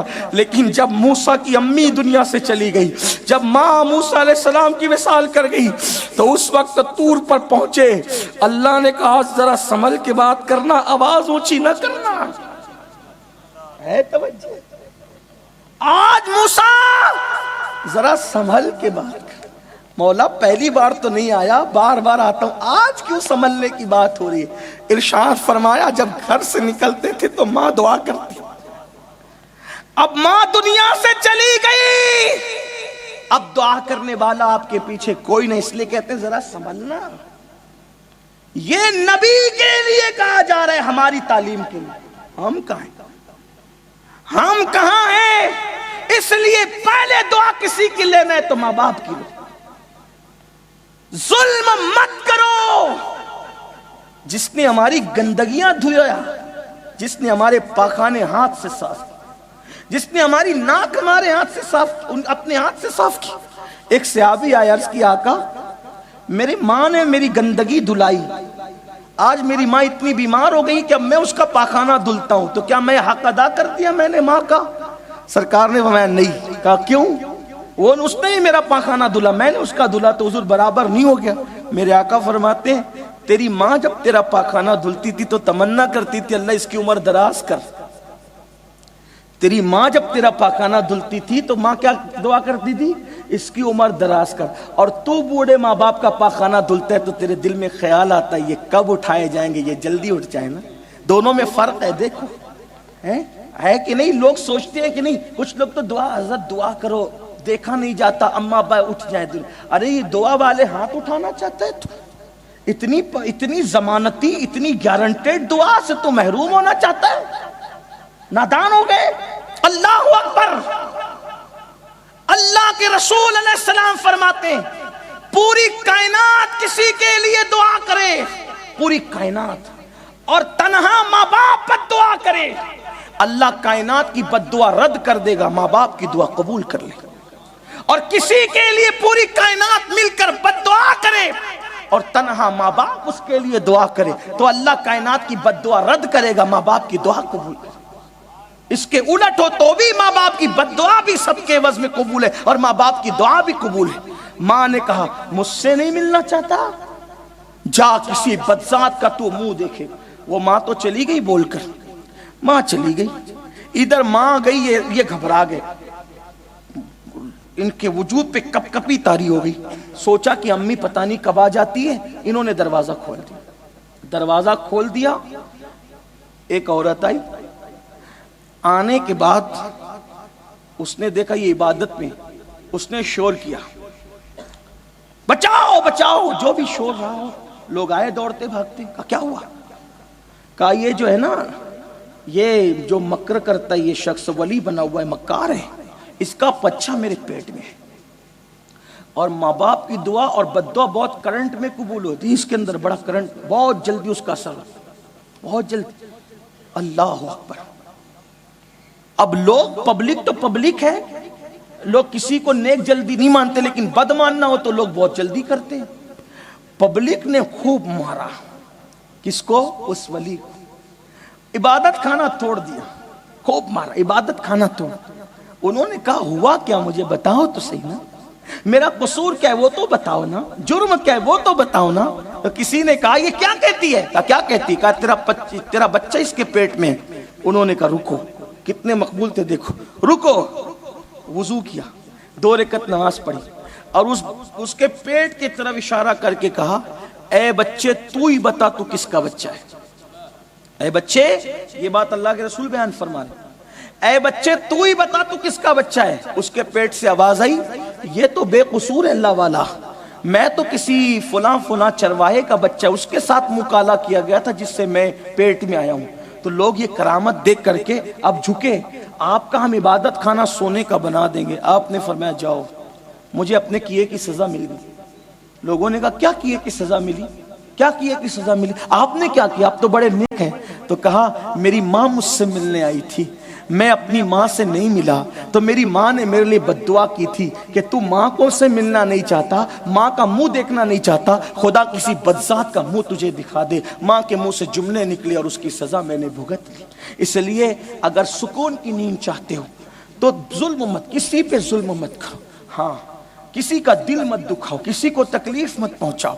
تو عرض یہ کر رہا تھا, بات دور نکلی, جلدی جلدی سمیٹوں. کیا کہ لوگ نشہ کرتے, گولیاں کھا کے, لوگ دوا کے نام پہ بھی نشہ کرتے. یاد رکھیے نشہ آور چیزیں بطور دوا استعمال کرنا یہ بھی اجازت نہیں ہے. جس کا زیادہ نشہ لائے اس کا تھوڑا استعمال کرنا بھی جائز نہیں, لیکن لوگ ڈوب رہے اس کے اندر. تو علامہ ابن الجوزی لکھتے ہیں نشے کے نقصانات پر کہ حضرت سیدنا مالک ابن دینار رضی اللہ تعالیٰ عنہ حج کے لیے گئے. جب آپ حج کے لیے گئے تو آپ طواف کر رہے تھے.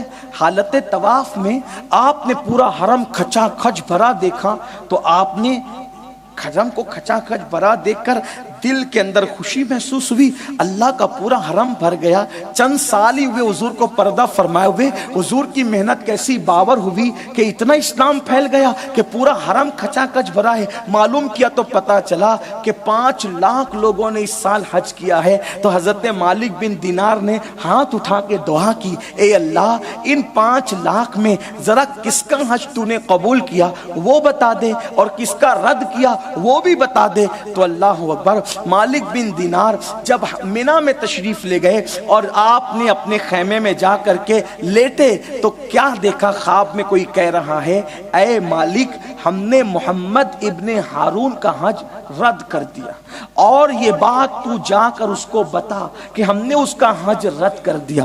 یہ اٹھے، اٹھنے کے بعد ابن ہارون کے پاس اس کو ڈھونڈنے گئے، اور وہ بلخ کا حاجی تھا، پتہ بھی بتایا گیا وہ بلخ کا حاجی ہے، جاؤ اور اس کو بتاؤ کہ ہم نے اس کا حج رد کر دیا ہے۔ مالک بن دینار جہاں بلخ کے حاجی رکے ہوئے تھے وہاں تشریف لے گئے اور پوچھا اے بلخ والو یہ بتاؤ تم میں ابن ہارون کون ہے؟ کون ہے ابن ہارون؟ جیسے ہی سنا ابن ہارون کا نام بلخ والے اٹھ کر کھڑے ہو گئے، اور بلخ والوں نے کہا اے مالک تم جانتے ہو تم کس کا نام لے رہے ہو؟ تم جانتے ہو تم کس کا ذکر کر رہے ہو؟ مالک بن دینار نے کہا کس کا ذکر کر رہا ہوں؟ کہا ایک ایسے متقی، ایسے پرہیزگار اور ایسے نیک انسان کا ذکر کر رہے ہو کہ برسوں بیت گئے، برسوں بیت گئے، تقریباً کم و بیش 40 سال، کم و بیش وہ ہر سال حج کو آتا ہے اور پیدل حج کرتا ہے، خیمے میں نہیں رکتا، ہر دن روزہ رکھتا ہے، ہر رات نفل پڑھتے ہوئے گزارتا ہے، اس کی زندگی کا معمول ہے۔ اور جب وہ افطار کرتا ہے تو مٹھی بھر چنے سے افطار کرتا ہے، وہ کچھ کھاتا پیتا نہیں، اتنا نیک آدمی، وہ سائے میں نہیں بیٹھتا، وہ ہمیشہ دھوپ میں کھلے آسمان کے نیچے رہتا ہے، اتنا پرہیزگار، اتنا متقی نیک ہے۔ کہا اچھا۔ مالک بن دینار سوچتے ہیں مجھے تو کچھ کہا گیا، یہاں تو نقشہ کچھ اور ہے۔ اس سے پتا چلا پبلک میں نیک کہلانا کوئی معنی نہیں رکھتا، اصل نیک وہ ہے جس کو یار نیکوں کی فہرست میں رکھے۔ اس لیے بندوں کو چاہیے لوگ اپنی تعریف کرے تو سینہ مت پھلایا کرو، گردن جھکا کے سوچا کرو ایمان پہ خاتمہ ہوگا کہ اس کے بھی لالے پڑے۔ اس لیے کوئی اپنے آپ کو نیک نہ سمجھے، سب سے بڑا روئے زمین کا پاپی وہ ہے جو اپنے آپ کو نیک سمجھتا۔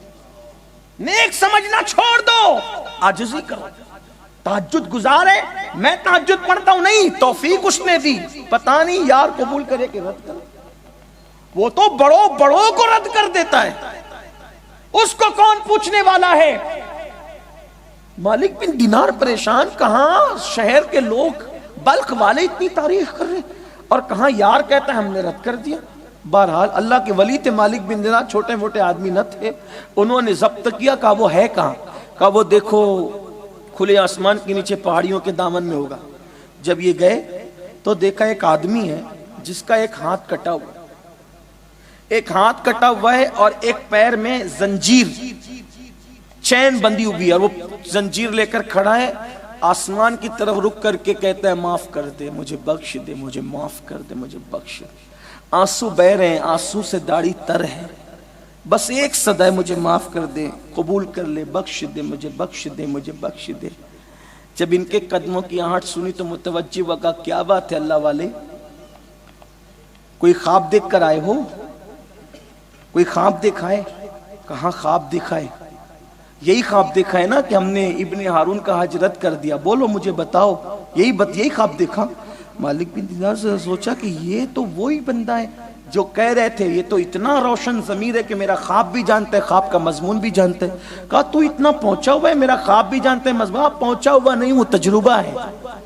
کم و بیش 40 سال سے ہر سال حج کو آ رہا ہوں، یہی سنتا ہوں کہ حج رد ہو گیا، 40 سال سے یہی سن رہا ہوں حج رد۔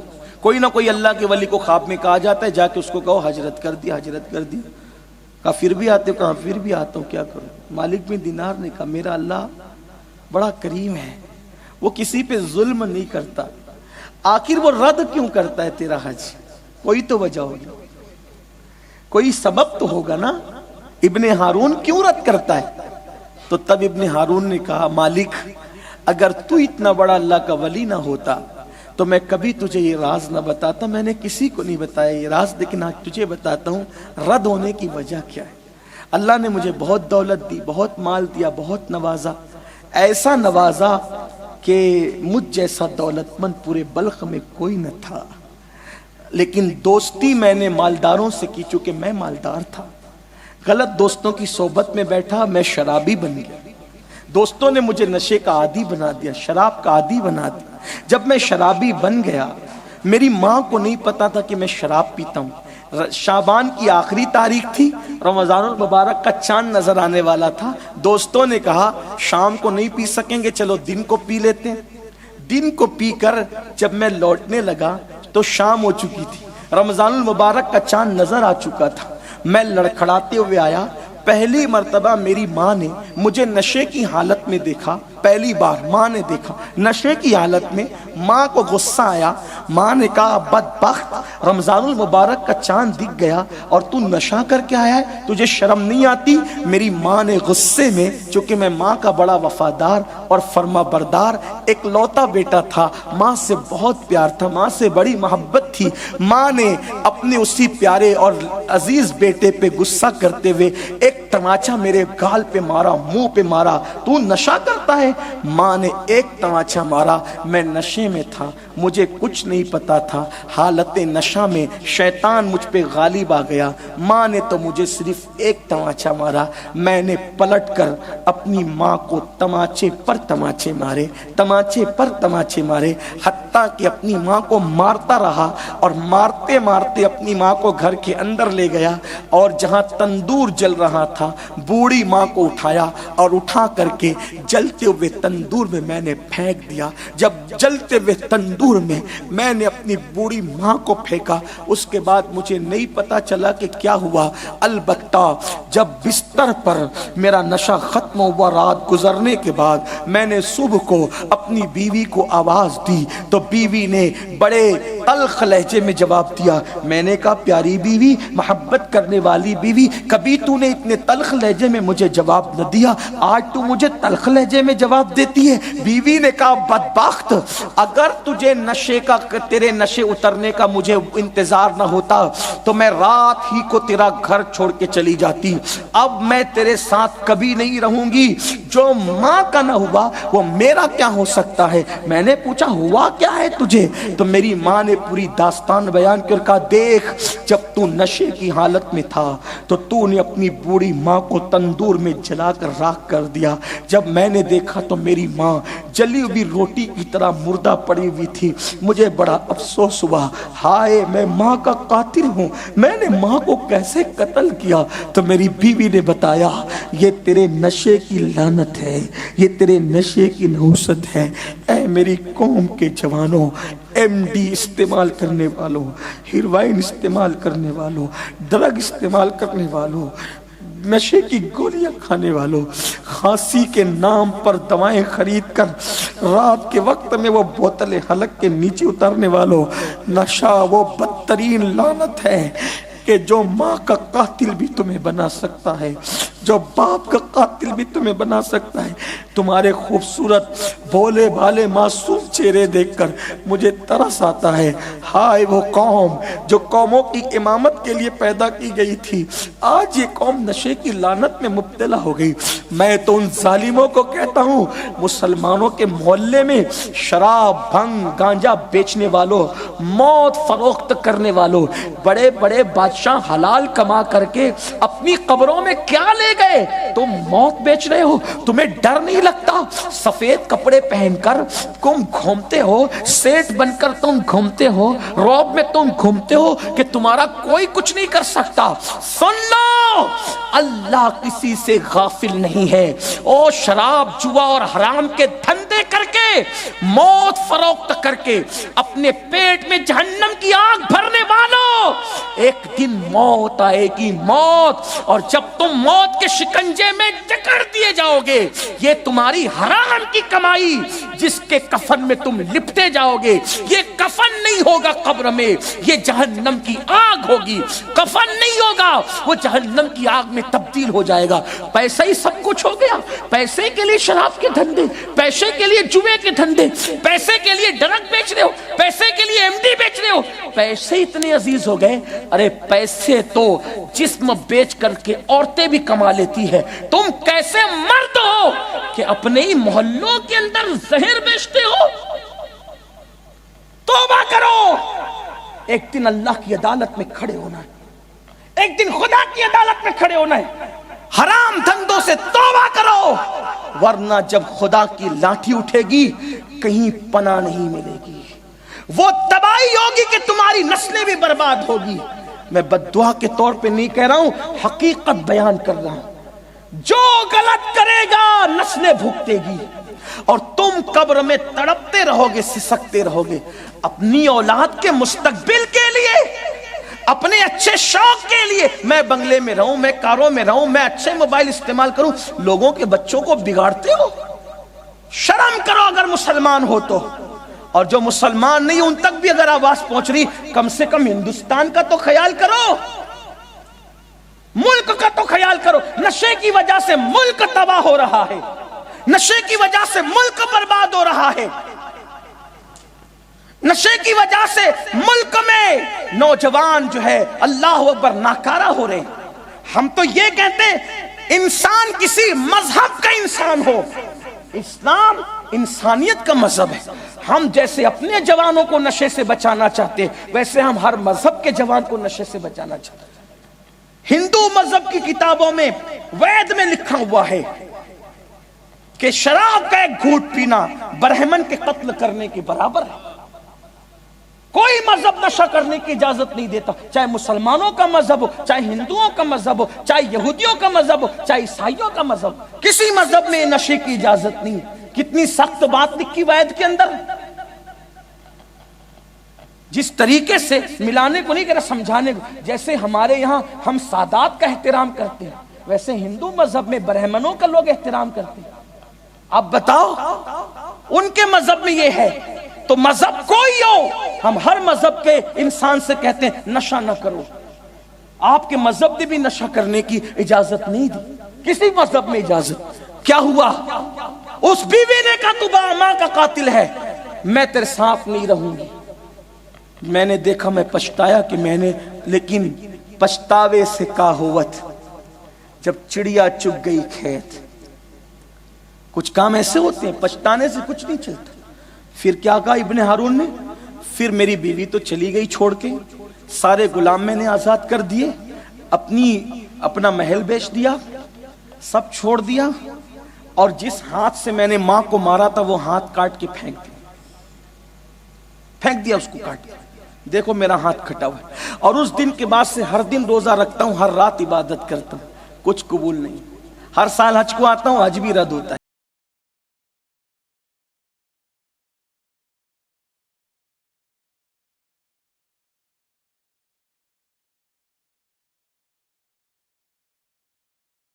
مغفرت نہ کرے. اس کو جب یہ کہا، یہ کہہ کہ پلٹے، تو اس نے مالک کو اتنا کہا، مالک مجھے محروم نہ کر، میرا اللہ غموں کو کھولنے والا ہے، وہ مجھ پہ رحم کرے گا. اور مالک بن دینار تو چلے آئے، پھر لیٹ گئے. غصے میں آنکھ لگی، اللہ کے رسول کا دیدار ہو، میرے آقا کا دیدار ہو. میرے آقا نے کہا مالک اس کو کیوں تو نے ایسے جھڑک دیا؟ ہائے ہائے ہائے، کریم رحمت اللہ عالمین کا کرم دیکھو. فرمایا تو نے اس کو کیوں جھڑک دیا؟ یا رسول اللہ، اس نے کتنا بڑا گناہ کیا، اتنا بڑا پاپی ہے، ماں کا قاتل ہے وہ.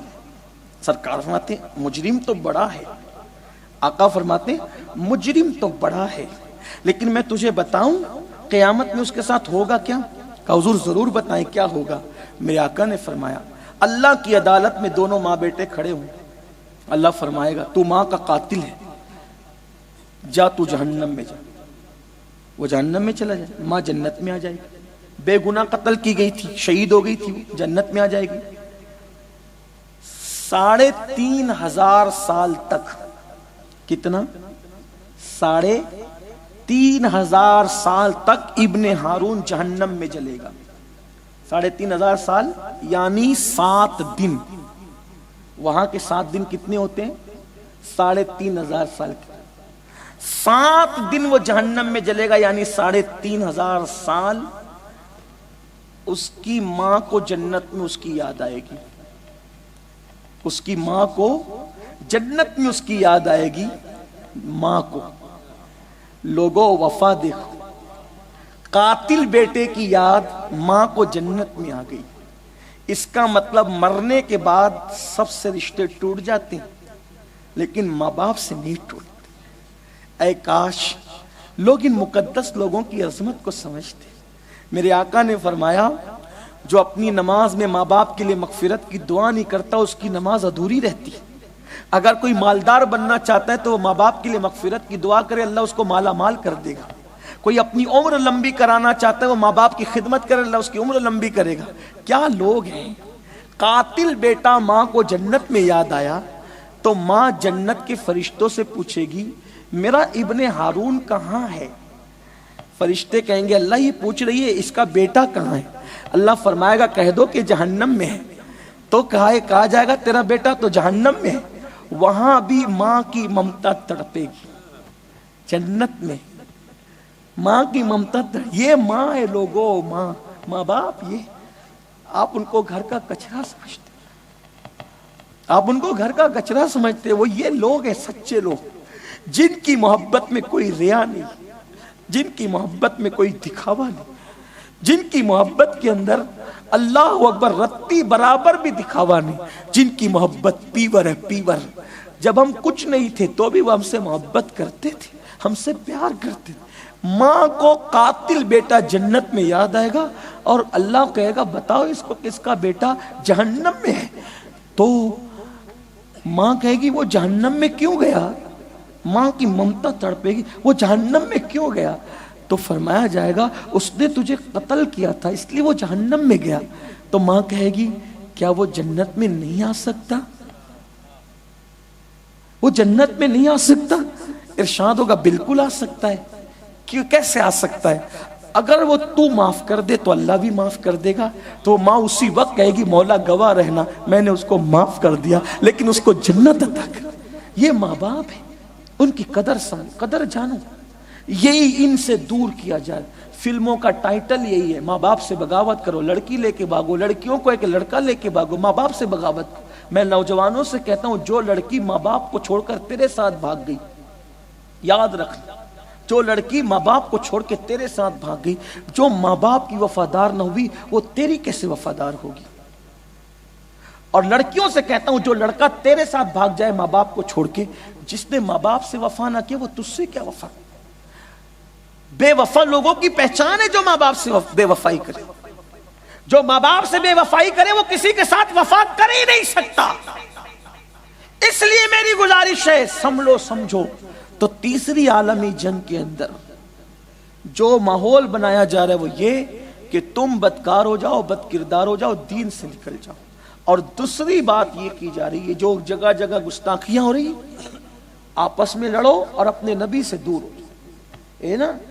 آج ان کو سمجھ میں آ رہا ہے رسول اللہ نے تو 11 بیویاں 1450 سال پہلے کی، تو آج سو کے اٹھے کیا یہ؟ آج کیوں اعتراض ہو رہا ہے؟ تیسری عالمی جنگ کا سرنامہ تیار کرنا ہے۔ رسول اللہ صلی اللہ علیہ وسلم کی بیویوں کی عمر کیا تھی؟ آج کی بات تھوڑی ہے۔ اور چھوٹی عمر کی بیویاں تو ان کے یہاں بھی ہے، آج کی بات تھوڑی ہے۔ ایسا نہیں کہ صرف یہاں ہے، وہاں بھی ہے۔ اگر کھلے تو بہت کچھ کھلے گا، لیکن یہ گستاخیاں کیوں ہو رہی؟ تاکہ تم اپنے نبی سے بدسن ہو کر دور ہو جاؤ اور پھر مسلک کے نام پہ، مکتبہ فکر کے نام پہ تمہیں لڑایا جائے۔ یہی ہوا اس دور میں بھی اعلیٰ حضرت کے دور میں۔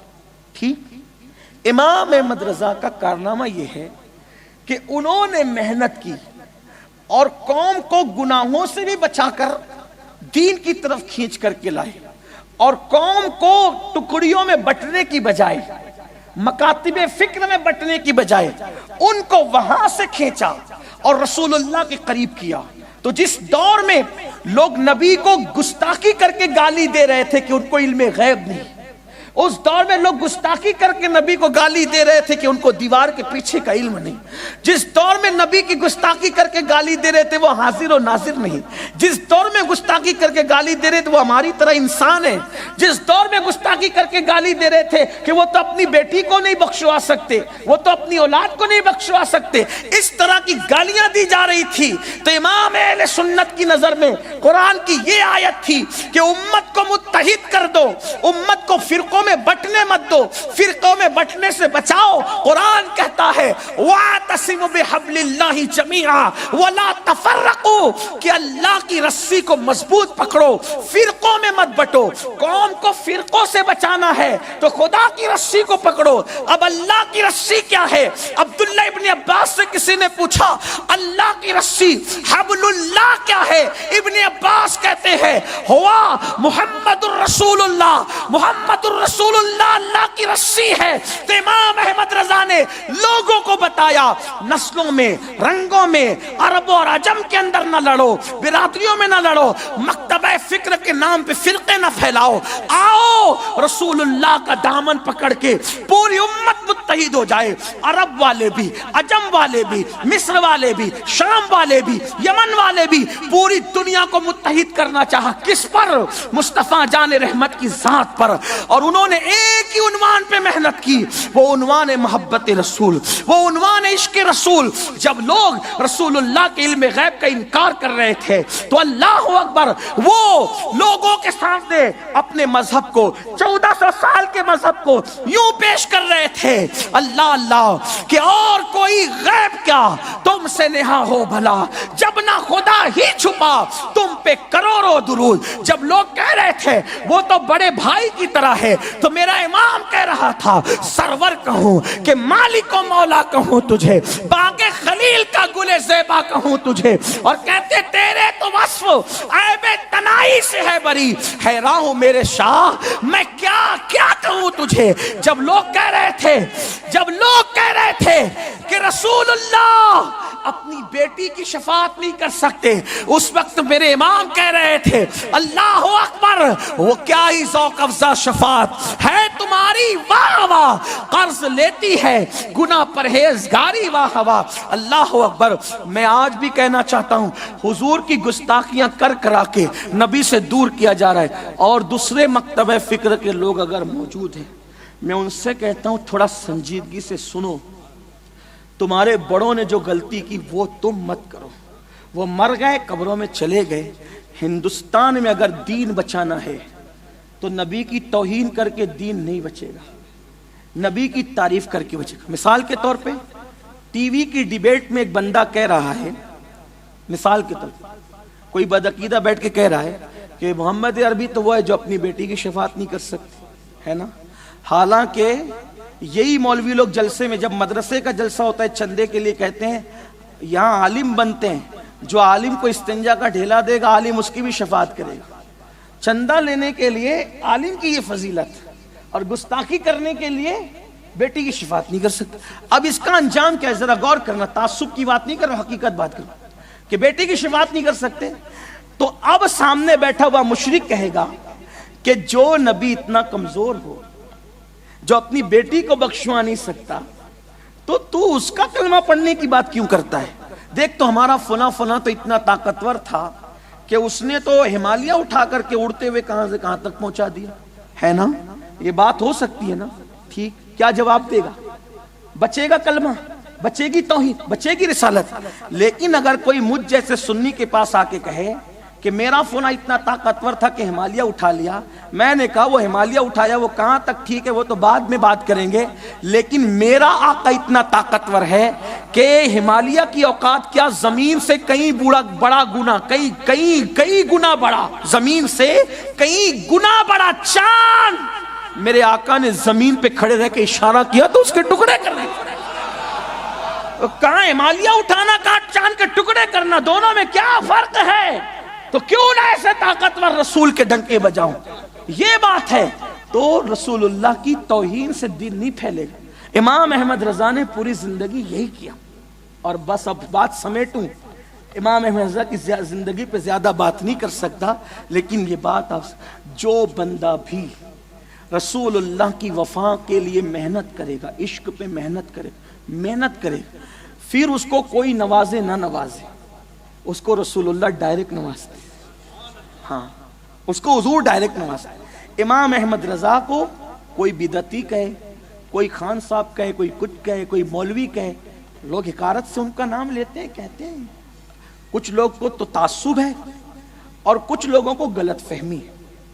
جن بھائیوں کو غلط فہمی ہے میں ان کی توجہ، تعصب والوں کو تو کچھ کہہ بھی نہیں سکتا، لیکن جن لوگوں کو غلط فہمی ان سے کہتا ہوں اگر آپ پڑھے لکھے ہیں تو ایک مرتبہ فتاوی رضویہ پڑھو، ایک مرتبہ ہدایت کی بخشش پڑھو، ایک مرتبہ الامن والعلا پڑھو، ایک مرتبہ زبدۃ الزکیہ پڑھو، ایک مرتبہ کشف الشافیہ پڑھو، ایک مرتبہ پڑھو امام کی کوئی کتاب اٹھا کر اعتقاد الاحباب پڑھو، ایک مرتبہ پڑھو امام اہل سنت کی کوئی کتاب اٹھا کر، تمہیں پتا چلے گا کہ اس شخص نے کیسے محبت رسول کے گل بوٹے پروئے ہیں اور محبت کی سرزمین پہ کیسے عشق کے پودے لگائے ہیں۔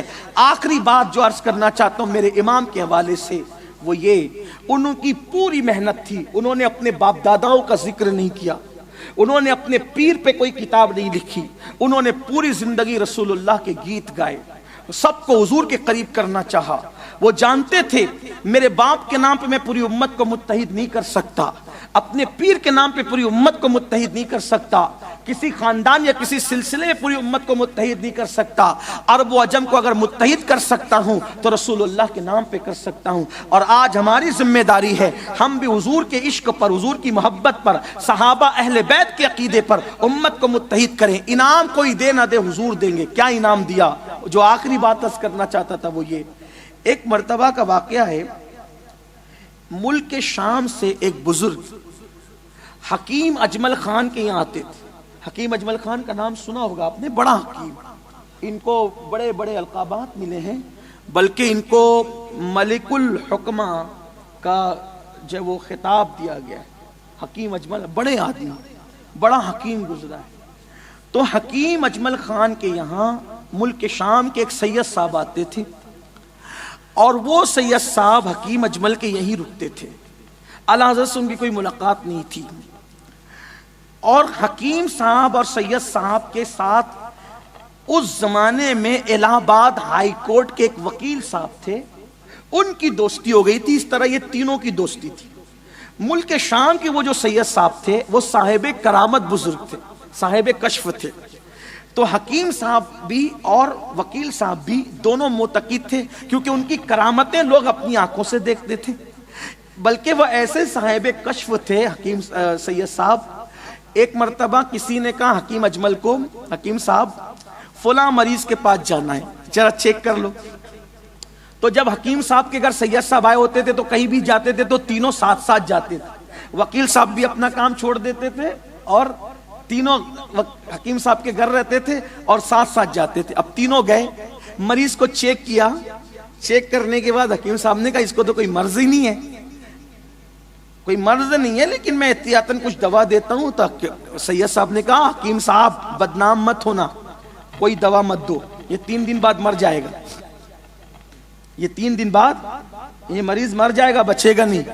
انہوں نے کہا سید صاحب نبض بتا رہی ہے کچھ نہیں ہے اس کو، کہا مر جائے گا، کہا نہ مت دو دوا، اچھا دینا ہے تو 3 دن بعد دینا، تھوڑا رکو۔ ٹھیک 3 دن کے بعد وہ شخص مر گیا۔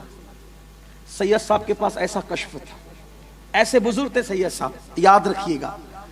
اب یہ لوگ تو معتقد پہلے سے تھے اور معتقد ہو گئے۔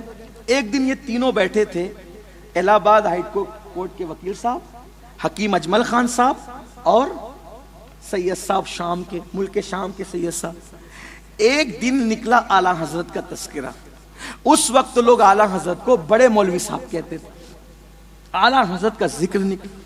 بڑے مولانا صاحب بریلی کے، بڑا علم ہے، بڑا تقوی ہے، بڑی پرہیزگاری ہے۔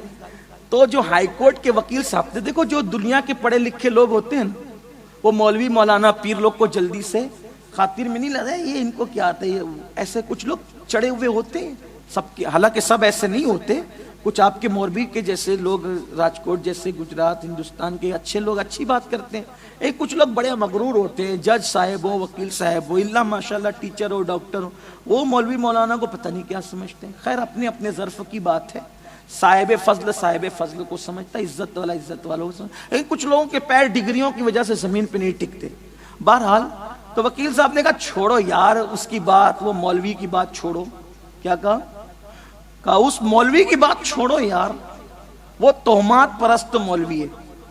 میں نے سنا ہے کہ وہ بازاروں میں بھی سیدوں کے پیر چومتا ہے، کوئی پیر چومنے کی چیز ہے، کیونکہ اعلیٰ حضرت کی عادت تھی سید کا بچہ بھی ہوگا تو ہاتھ کے ساتھ اس کے پیر چومتے۔ اعلیٰ حضرت کی عادت تھی عید کی نماز پڑھ کے کبھی ماں باپ کو سلام نہیں کیا، پہلے سید کو سلام کر کے مبارکباد دی، پھر ماں باپ کو سلام کیا۔ آپ غور فرمائیے، احترام تھا، یہ تعظیم تھی سادات کی، امام احمد رضا۔ بڑی سادات کو نظر بھی دیا تو کبھی یوں نہیں دیا، ہمیشہ یوں دیا کہ میرے ہاتھ ان کے ہاتھ سے اوپر نہ ہو جائے. بڑی بات تھی ان کی، بڑے لوگوں کی بڑی بات ہوتی ہے. ایسے ہی تھا. وہ میں نے سنا ہے کہ اتنا بڑا مولوی ہو کر وہ پیر چومتا ہے. اب بلکہ ایک سید صاحب کا اس نے نام بھی لیا، میں نام نہیں لوں گا، وہ فلاں کہ وہ اس کو کچھ آتا نہیں ہے اور وہ اس کے بھی پیر چومتا ہے. وہ سید صاحب کے ملک شام کے جو سید صاحب تھے انہوں نے کہا خاموش وکیل صاحب، اب چپ ہو جاؤ، اگر دوستی برقرار رہنا ہے تو چپ ہو جاؤ. حکیم صاحب اس کو چپ کرو ورنہ آج سے تم دونوں سے دوستی ٹوٹے گی، کیونکہ تمہارا بھی دوست ہے، آج کے بعد میں تمہارے گھر نہیں آؤں، ورنہ اس کو کہو چپ رہے. تو وکیل نے کہا حضرت میں آپ کو تھوڑی کہہ رہا ہوں، آپ نہ اس سے ملے، نہ اس کے مرید، نہ شاگرد، اتنی ہمدردی اس سے، اور میں تو تہمات پرستی کی بات کرتا ہوں. سید صاحب جذبے میں آئے، ان کی زبان سے حقیقت نکل گئی. انہوں نے کہا وکیل اگر میں نے اپنے نانا جان کی بارگاہ میں اسے اس حالت میں نہ دیکھا ہوتا تو میں کبھی اس کی تعریف نہ کرتا. اب دونوں نے کہا کس حالت میں دیکھا آپ کے نانا جان کی بارگاہ میں؟ کہا چھوڑ دو وہ بات کرنے کے لیے، چھوڑ دو. کہا نہیں آپ کو تو بتانا پڑے گا، جب حقیقت زبان پر آئی ہے تو پوری بتانا پڑے گی. تو تب سید صاحب نے فرمایا حکیم جی اور وکیل جی، یہ سید انہوں نے اپنے یہ سید کو اللہ نے وہ مقام عطا کیا ہے کہ میں حالت رویا میں اپنے نانا جان کی بارگاہ میں اکثر شریک ہوتا ہوں، ان کے دربار میں اکثر حاضر رہتا ہوں. میرے نانا نے مجھے وہ مرتبے عطا فرمائے. کہا ایک رات جب عالم رویا میں ان کی بارگاہ میں تھا تو اس وقت میں نے دیکھا کہ رسول اللہ تخت پر جلوگر ہے اور بڑے بڑے اللہ والے بیٹھے ہوئے ہیں، اور ایک جوان کو حضور فرماتے ہیں اٹھو اور میرے سامنے میری شان بیان کرو. تو وہ جوان جب اٹھ کے کھڑے ہوتا ہے اور حضور کی شان بیان کرتا ہے تو حضور کی لبوں پہ مسکراہٹ آتی ہے. جب وہ بیان کر چکا، حضور سے پیار حاصل کر چکا، میں نے کہا نانا جان یہ کون خوش نصیب ہے جس کو اتنا پیار ملتا ہے؟ تو فرمایا یہ بریلی کا احمد رضا ہے.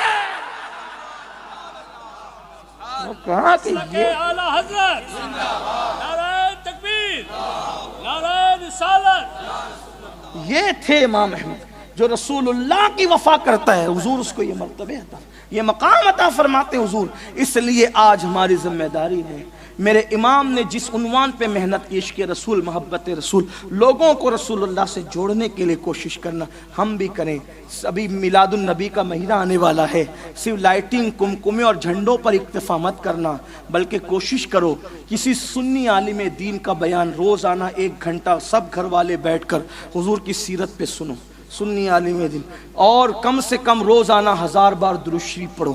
اور اسی طریقے سے اچھی نعت پڑھنے والا جو اچھے سے پڑھتا ہو، وہ دھام دڑم اڑم دڑم وہ والا معاملہ نہیں، وہ واقعی جو اچھے سے پڑھتا ہو، اطمینان سے بیٹھ کر سر جھکا کر سب لوگ سنو. اس لیے کہ نعت سننے سے عشق رسول پیدا ہوتا ہے، حضور کے معجزات اور سیرت سننے سے عشق رسول پیدا ہوتا ہے، اور حضور پر درود پڑھنے سے عشق رسول پیدا ہوتا ہے. سنتوں کی پابندی کرو. 12 دن تک گھر میں، آپ کے محلے میں جلسہ نہیں ہو، آپ کے گھر میں جلسہ ہونا چاہیے. آسانی کا دور ہے، یوٹیوب کا دور ہے، کسی بھی سنی عالم دین عاشق رسول کی تقریر 1 گھنٹے کی آپ سب بیٹھ کر بچوں کو، بچیوں کو، بیوی کو، گھر والوں کو، سب کو لے کر کے بیٹھ کے سنو. دیکھو دل میں رسول اللہ کی محبت پیدا ہوگی، اور دوستوں میں، یاروں میں حضور کی محبت پیدا کرو. اگر آپ اس مشن پہ لگ گئے، ہم نے بہتوں کی تعریف کی، ہم نے بہتوں کی سیرت پیش کی، ہم نے بہتوں کی باتیں کی، سب کی بات کی، سب کی بات سر آنکھوں پر.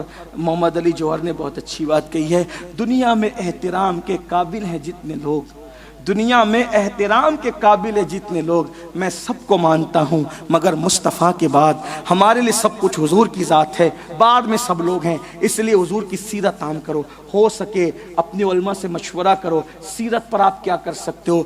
رونا تو اس بات کا ہے، سیرت کے جلسوں میں بھی سیرت بیان نہیں ہوتی، سیرت کے جلسے میں بھی معجزات بیان نہیں ہوتے، ادھر ادھر کی ہم کر کے چلے جاتے ہیں. بعض لوگ، اللہ رحم کرے، حضور کا ذکر کرو. اللہ نے قرآن کا عنوان ہی حضور رکھا، اللہ نے کائنات کا عنوان ہی حضور رکھا.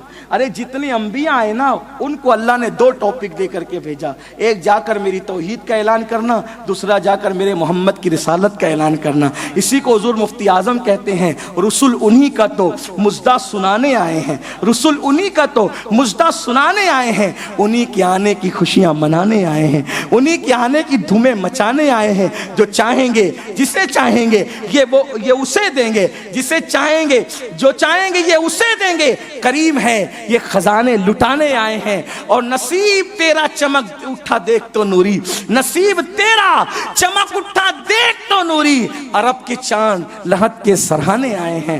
نعتوں کی محفل گھر میں سجاؤ. آقا علیہ السلام کی نعت کی محفل اگر گھر میں ایک بار سج جائے, سال میں ایک بار, شیخ محقق لکھتے ہیں ایک بار حضور کی میلاد گھر میں پڑھ لی گئی, سال بھر تک اللہ اس گھر کو بلاؤں سے محفوظ فرما لے گا. سال بھر تک بلاؤں سے حضور کا ذکر کرو, درود شریف کو وظیفہ بناؤ.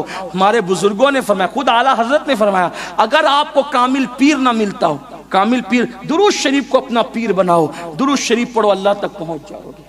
یہ ہے درود شریف. حضور کا ذکر کرو, چلتے پھرتے اٹھتے بیٹھتے اپنے بچوں کے بچیوں کے دلوں میں عشق رسول محبت رسول پیدا کرو. اور تاکہ بچہ گنگنا پڑھے, انہیں جانا انہیں مانا, نہ رکھا غیر سے کام. للہ الحمد میں دنیا سے مسلمان گیا. گفتگو کے درمیان کوئی غلطی ہو اللہ تعالیٰ معاف فرمائے. استغفر اللہ ربی من کل ذنب و اتوب الیہ وما علینا الا البلاغ. السلام علیکم و رحمۃ اللہ.